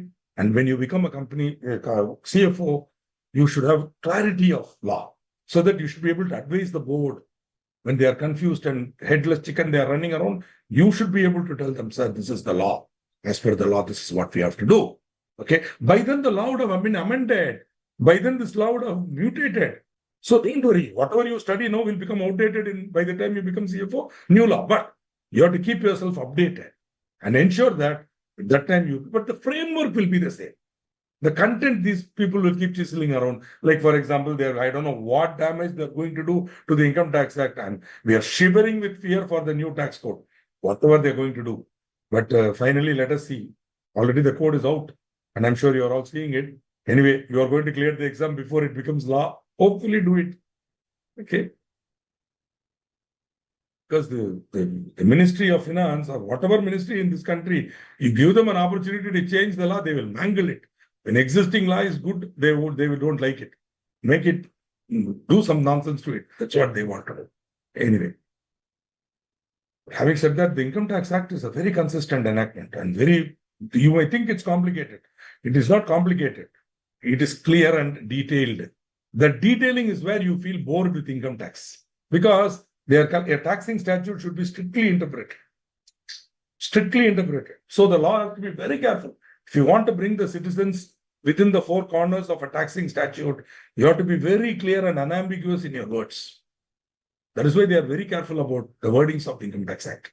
They can't have loose drafting. So I hope the new draftsman will be of certain caliber in drafting. Otherwise, it will be a beautiful opportunity for lawyers and chartered accountants to find loopholes and enjoy themselves. In a way, it's good. See what happened when there was something called fringe benefit tax. Okay. So in the meantime, the government of India, rightly or wrongly, was into simplification of the tax structure and all that. So I'm practicing CA. My daughter was studying +2. So she had an idea of doing CA. Then later on, she became a company secretary, very successful. She is a teacher in Coimbatore, teachers at the institute in Coimbatore. But point I'm making is, I called my daughter and I said, Srija, don't do CA, waste, because they're simplifying the law. There is nothing more for us. So one more generation, no need. You go, do something else. So she said, anyway, I'm going to do company secretary. But then this fringe benefit tax was announced by Mr. Chidambaram, and I read it. I said, Srija, come, you do CA. With this one law, another generation of our family can survive.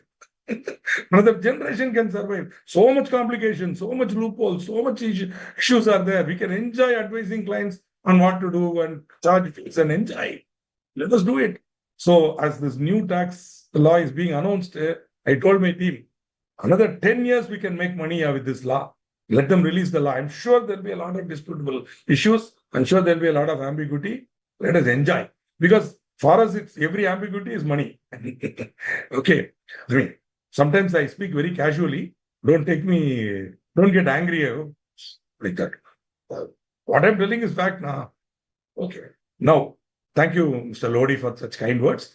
And there seems to be one query. Who are officers? Pravinji, this was explained to you in preliminary. It's a definition. Anyway, I will tell you. Officers are the directors. Okay. Then company secretary, CFO, any other officer who has been entrusted with the maintenance of the accounts, etc., who's been specifically entrusted with a role by the board. These are all officers. When they commit a default, they will become officer in default. Okay. So anyway, you go through the definition given in the act, a list of people will be there. Okay. That is why the preliminary topic now, there they would have taught you. That is why I don't like to teach like that. See, now you are asking what is officer. You would have been taught that time. You would have forgotten. Now you are asking. Better we refer to it every time.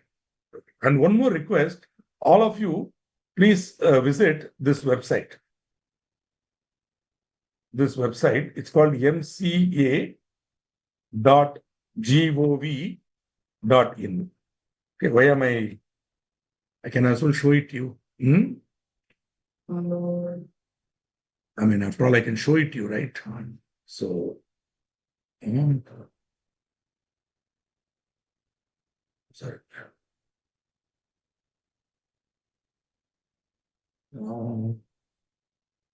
mca.gov.in. Huh? Okay. Now, Ministry of Corporate Affairs. There you'll find acts and rules. Go to acts and rules. There you'll find Companies Act is there. There you'll find the entire Companies Act. For example, you are asking now officer, preliminary definitions. You'll get section 2. So this is in alphabetical order. So you just go to O. You go to O. Officer is O, na? We can see. You can go and refer. You don't have to bother about anybody. Karlo dunya mukti mein. So officer includes. Can you see this? Any director, manager, key managerial personnel, or any person in accordance with those instructions, the board of directors is acting. Means a controlling person. Officer in default, they are restricting to whole-time director and key managerial personnel. Okay? Got it? And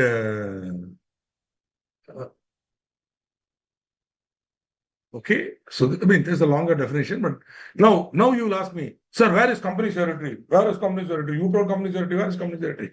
Company secretary is a key managerial personnel. See, who are the KMPs? The chief executive officer, the company secretary, whole-time director, CFO, such other officer as may be prescribed. Got it? So this is the definition of officer and officer in default. Now, friends, I am not doing this to explain officer or officer in default. I'm doing this to show you how you have access to the knowledge. So kindly keep the mca.gov.in as a quick tab. Whenever you need, you may have to come here and refer to the section. That way your knowledge of reading law will also improve. Remember, if some of you or many of you are thinking of becoming tax practitioners, tax expert, which is a very good thing to do, very lucrative. Remember, you will have to develop expertise in reading and interpreting law, income tax law. So you should become familiar with reading law, thereby improving your English also, so that when you are representing cases in IT, see, sometimes you might speak in Hindi or in local language, in Tamil and all, but sometimes you might have to express it in English also. For example, see, when I go to an income tax office in Coimbatore or Chennai or Salem, mix Tamil and English. So I begin with English, and then if the officer is also a Tamilian, then he speaks in Tamil, I speak in Tamil. But if the officers are not Indian, I speak in English only, with a little bit of Hindi mixed to show that, little language mix, I'll mix and speak. Now, the point I'm making is, when explaining law, you have to be very clear. So learn how to read the original section. Don't read, Vishrutka material, very beautifully prepared, etc., etc. But still, try to go to the original text also and see how beautifully the NCA has created a site where you can go and get access. And see, any of you will have access to the net. Now, don't tell me. All of you are having a smartphone. You are having, what is that, Instagram, Reel. For that and all, you know how to go to the internet. For this also, you go to the internet. Okay. And there you will be able to get good knowledge. Please acquire it. Anyway, it will be my job and the job of the other faculty who have been hired by the institute to give you this knowledge as much as possible. We will peel the orange, we'll remove the small pips, and then we'll put it in your mouth. We will do it. But it's still in your own interest, develop an ability to go to the barrack and read it. Okay? Okay. So now we move on to the next type of meeting, which is called extraordinary general meetings. All general meetings other than AGMs are called EGMs. If it's not an AGM, then it is an EGM. You should have only one AGM in a year. I repeat, only one AGM in a year. You shall have only one AGM. Nobody will go through the pain of having one more AGM. Believe me when I say this. Okay. One AGM itself is enough. Two AGMs and all, nobody will have. And they need not have also. Shall have only one. But EGM, any number. Whenever you want. See, suppose you want to amend the object clause. You have to pass a special resolution. Where you will pass EGM. Suppose you want to issue bonus shares. You have to pass a special resolution. Where you will pass EGM. So whenever you need, you have to hold an EGM. Ideally, good company secretaries, what they will do, they will accumulate the agenda for the AGM. And the AGM, they'll push everything inside and get it done in one shot and go. Thereby saving time and energy. But if you have missed it and you have to do it, then you have to go through EGM only. Okay? So EGM, when can it be held? The board may, whenever it deems fit, call an EGM. There is no statutory thing. Whenever it deems fit, it can call. For it, as I told you, for any purpose. But the board shall call an EGM at the requisition made by the requisite number of members. When the requisite number of members, that is the appropriate number, the prescribed number of members, when they demand an EGM, the board shall call an EGM. So are you able to see the may and shall there? May is an option. Whenever you want, you hold. If you want, you hold. For example, my guru, Professor K. Santraman, used to say, Srikanth, you are walking in the railway station, there is a spittoon, where you spit. Now, see, suppose I'm chewing pan, I want to spit. It's not a good thing to spit on the wall and all. I should go to a place called a spittoon and spit into it. So that spittoon is available for spitting. It is not necessary that whenever I pass, I have to spit into it. So holding EGM is an enabling provision. If you want, you use it. If you don't want, don't bother. But if requisite number of members have demanded, then you have no option. You shall call an EGM. Okay. So there are two types of EGM. EGM called by the board and EGM called at the requisition of members. Okay. So this is EGM by board, suo motu, on its own motion. Whenever it deems fit, whenever it wants to have, it can call an EGM. This EGM need not be during business hours. Are you able to see? AGM only business hours. EGM because the convenience of the board, they can have it anytime, not necessarily during business hours. An EGM shall be held at a place within India. It need not be at the registered office or CTV, city, town or village. At a place within India. Exception. EGM of a wholly owned subsidiary of a company incorporated outside India can be held outside India. Wholly owned subsidiary EGM can be held outside India. Okay. Right. I don't understand one thing. I don't really understand this again. If that subsidiary, okay. That is, this wholly owned subsidiary is in India, is an Indian company. And it is a wholly owned subsidiary of a company incorporated outside India. So this fellow can have his EGM even abroad. Are you able to understand? Outside India. Why? Because wholly owned subsidiary was. And who are the shareholders will be? Wholly owned subsidiary. So there will be only one shareholder, which is the main company. For the purpose of making up the minimum number, they would have had nominees. 3 or 4 nominees will be there. All of them will be from that foreign country only. So now you want to hold an EGM. For this purpose, imagine, let us say it's a Malaysian company. Now there are 3 Malaysian nominees and that Malaysian company itself. Now, one person to represent the Malaysian company, or you have to send minimum 2 people. One to represent Malaysian company and himself, another himself. So minimum 2 people are needed here. You have to bring them to India. So they say, no problem. You are a foreign company, only one subsidiary, go there. Do it there only. Let them attend and finish. This is only for EGM, not for AGM. AGM should be held only in India. Okay, no exception for that. In the case of specified IFSC company, what is this IFSC private company?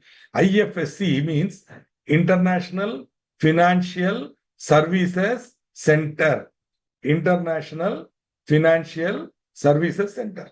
See, in India, we have given permission for companies to be set up in a place called IFSC. Some tax concessions are given, and so etc. etc. So these companies are usually formed by foreign companies incorporated outside India, form it, or people. The idea is these companies will operate as financial services providers. Means they will be back office for foreign companies, and they will be getting certain concessions and all that, tax concessions. So they will operate within an international financial services center, right? For example, if you go to your Kachibowli in Finance District is there in Hyderabad, there you will find IFSC is there, and many companies will be operating within the IFSC.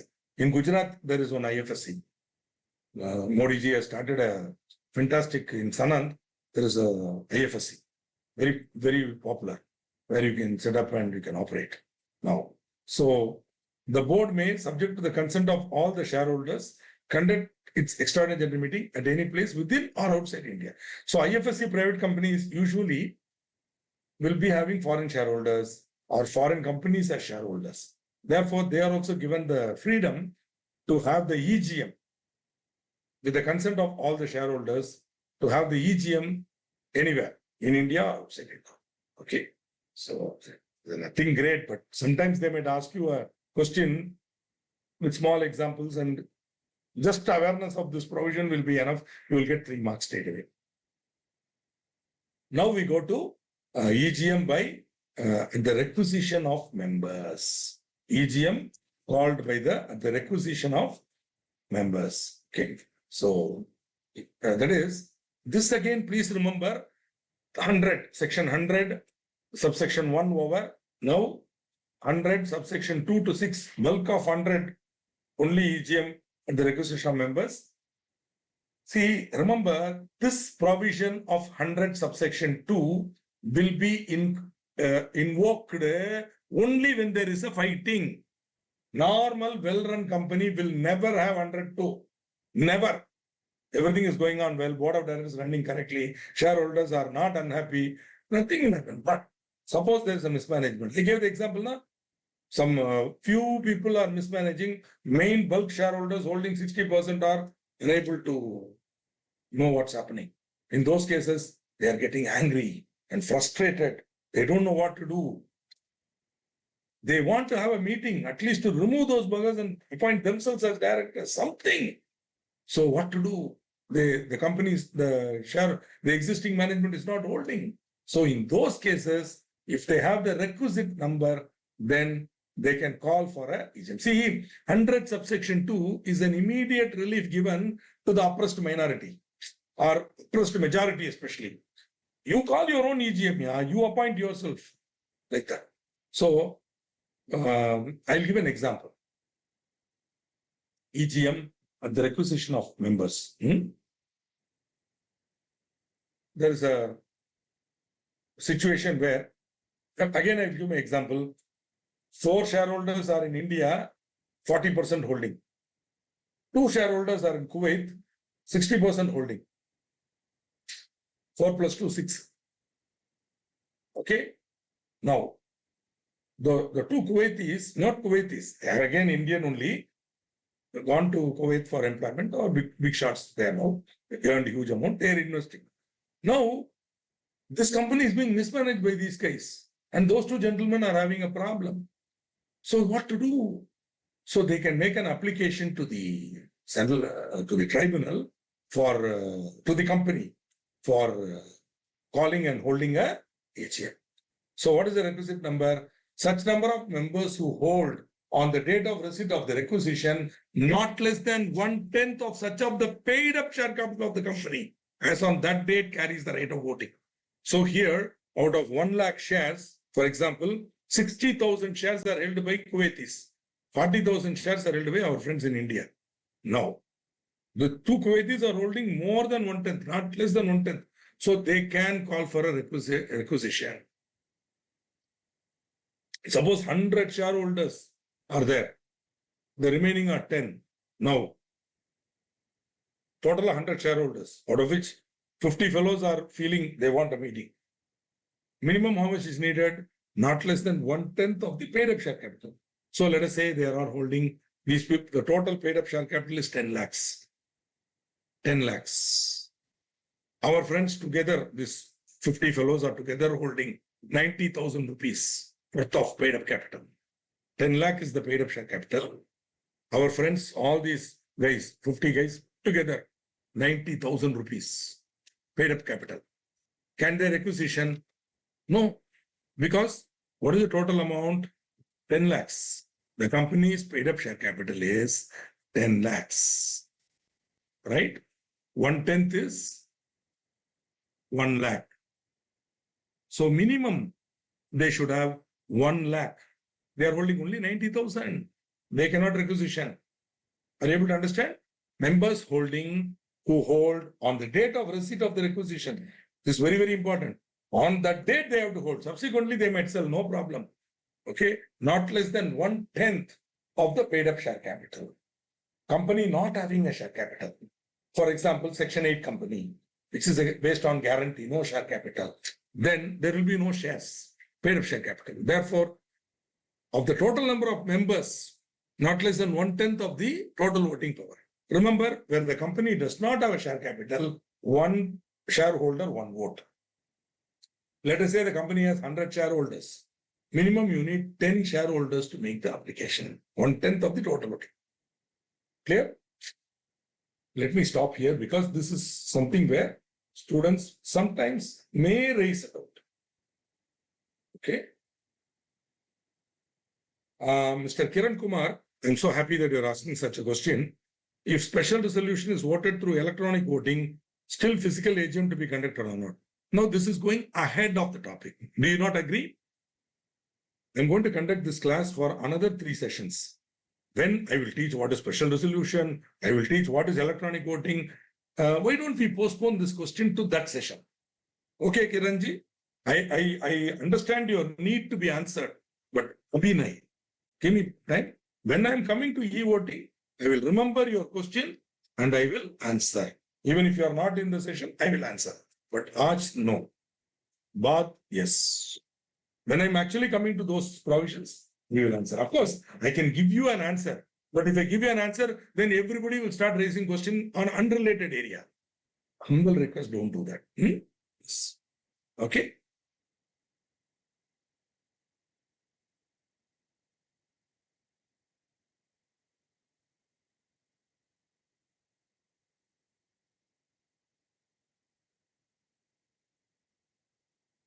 See, the problem is,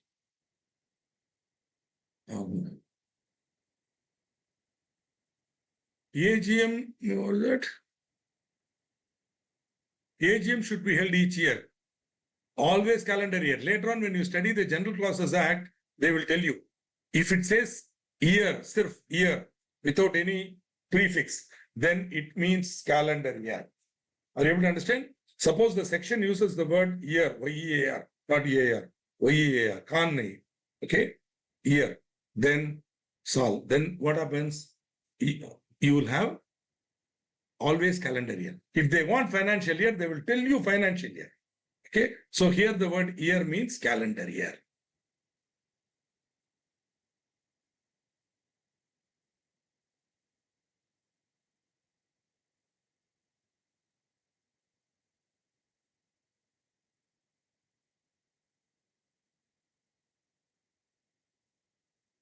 For me, navigation is a big problem.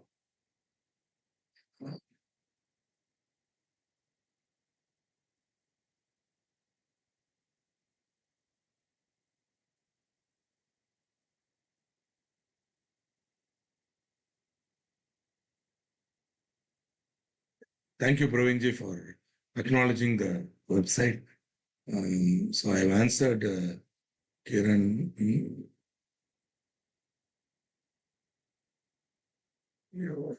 EGM of a wholly owned subsidiary incorporated can be a no. Wholly owned subsidiary is incorporated in India. The holding company is incorporated outside India. Hello, if the subsidiary is incorporated outside India, it is not an Indian company, boss. It is a company incorporated outside India. Your Companies Act has nothing to do with it. Are you able to understand what I'm saying, my dear friend? You are incorporating a company in Texas. Okay, the state of Texas. That is a Texas company, boss. Your Companies Act 2013 won't apply. You have it anywhere you want. As per the Texas law, you do it. Okay. This is a situation where the subsidiary is in India under the Companies Act. So holding company is abroad. Then they are saying have it anywhere you. Samajh gaya na? You understood the point, na? Even I got confused by like that only. This question to not able to. When I go up, it goes down. When I go down, it goes up. I have a doubt. AGM starts from 9 a.m. till 6 p.m. And many other decisions to be made. What if any company cannot? 1 second, yeah. You see this. The problem with chat is navigation. Complete the prescribed hour. Can it continue next hour? Not enjoy. Keep on doing it. Next day, if you want to go, no. No. You are right. See, you hold there. It is your job. It is your decision to hold AGM or EGM. But if you are not able to finish the agenda at the AGM, you can adjourn the AGM. Adjournment, we will see it later when we come to the topic. We will see that. There is a procedure for adjournment. We will see that. Okay, but you can adjourn it. So if you feel that for this reason it is better to hold EGM, okay, hold EGM. Why should I? Okay, good. All messages over. I've seen everything. Now, moving on. There are some rules relating to requisition. We'll quickly see that before we end this class. The requisition shall set out the matters for the consideration for which the meeting is to be called. Should be signed by the requisitionists. Requisition may be made in writing or through electronic mode. But if you are signing it, then scan the image, attach it, and send it.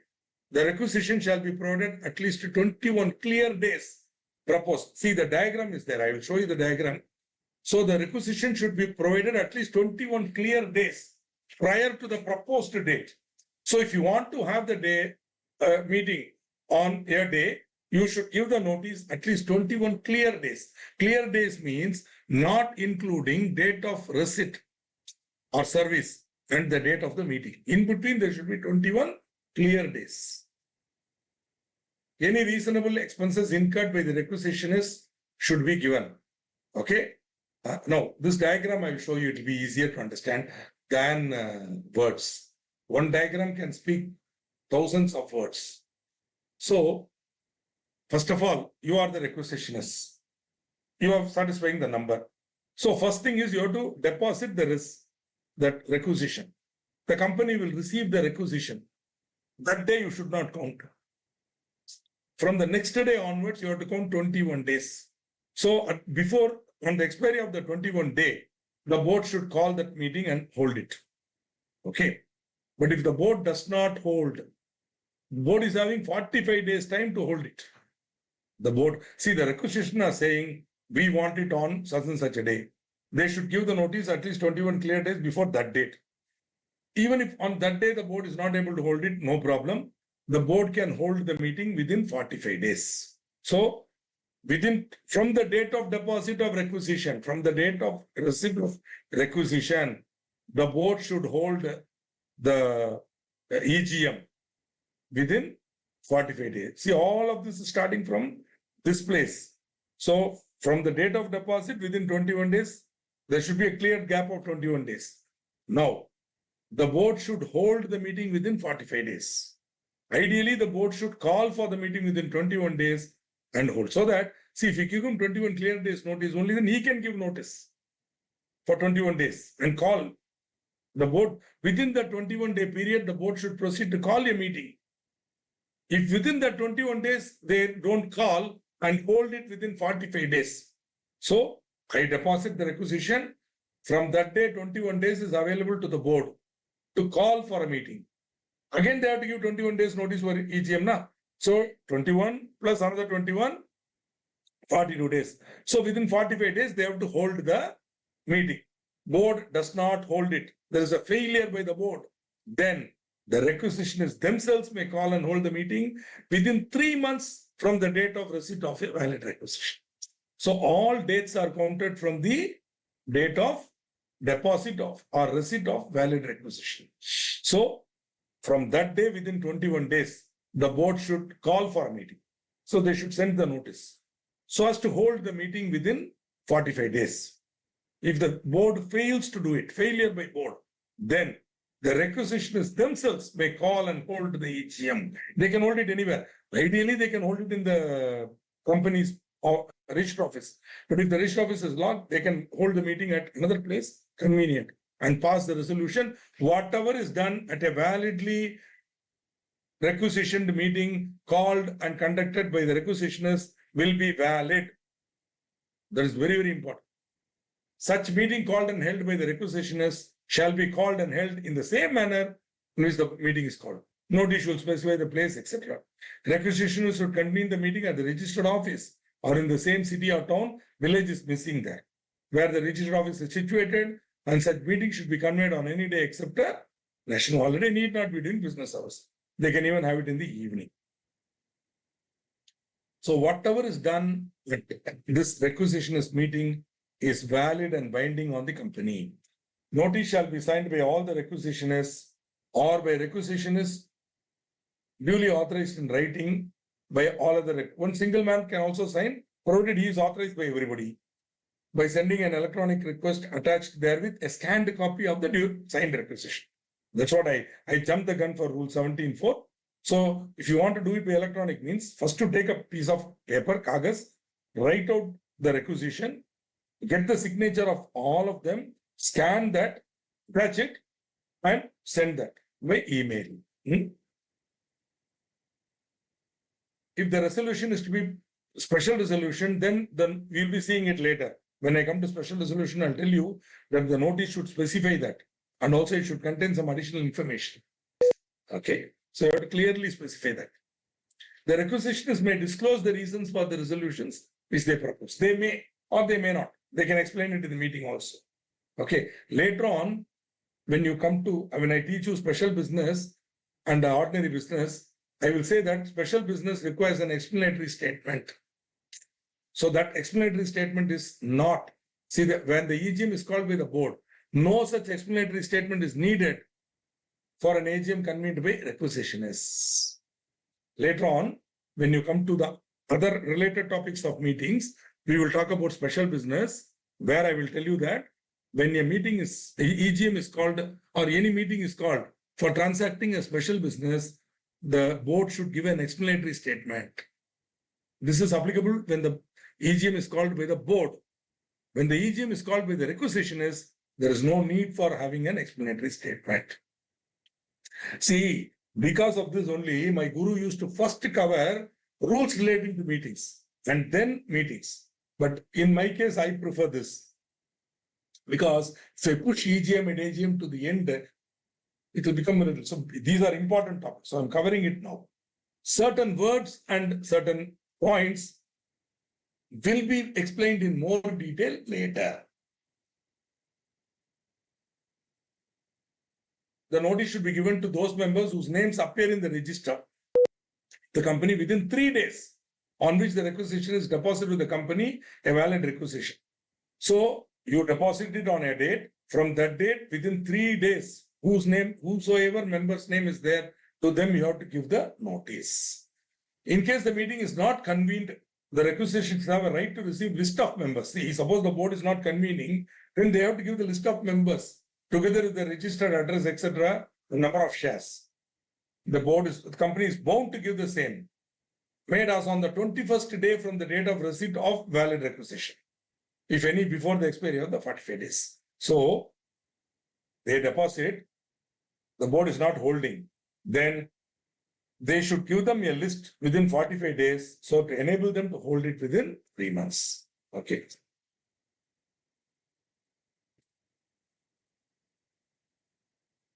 The notice should be given by speed post or registered post or electronic mode. An accidental omission to give notice to by any member shall not invalidate the proceedings of the meeting. Accidental, unintentional, only not intentional, accidental, not intentional.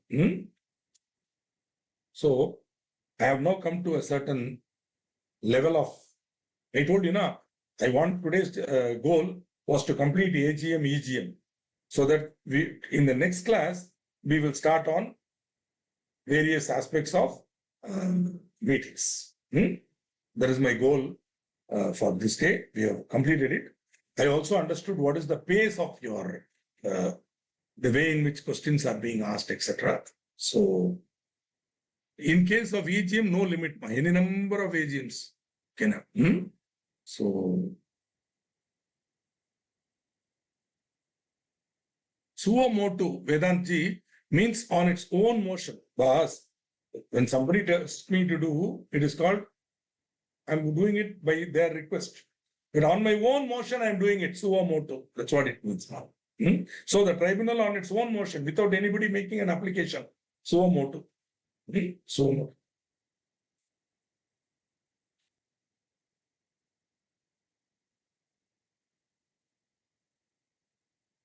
Wonderful. I'm so happy. Moving on. Thank you very much for your support and being here. Looking forward to meeting you all again on 20th, when we will take up further concepts relating to meetings. It's like notice, business. I told you, special business, ordinary business, quorum, proxy, everything. And then we'll cover e-voting, polling. Everything I'll teach you here. Don't worry. In fact, in the 7th chapter, Bhagavan says, I will teach you aseshataga. Idam vakshyami aseshataga. I will teach you everything without any balance. I will teach you. Don't worry about it. Okay. Thank you very much. Good night. Bye.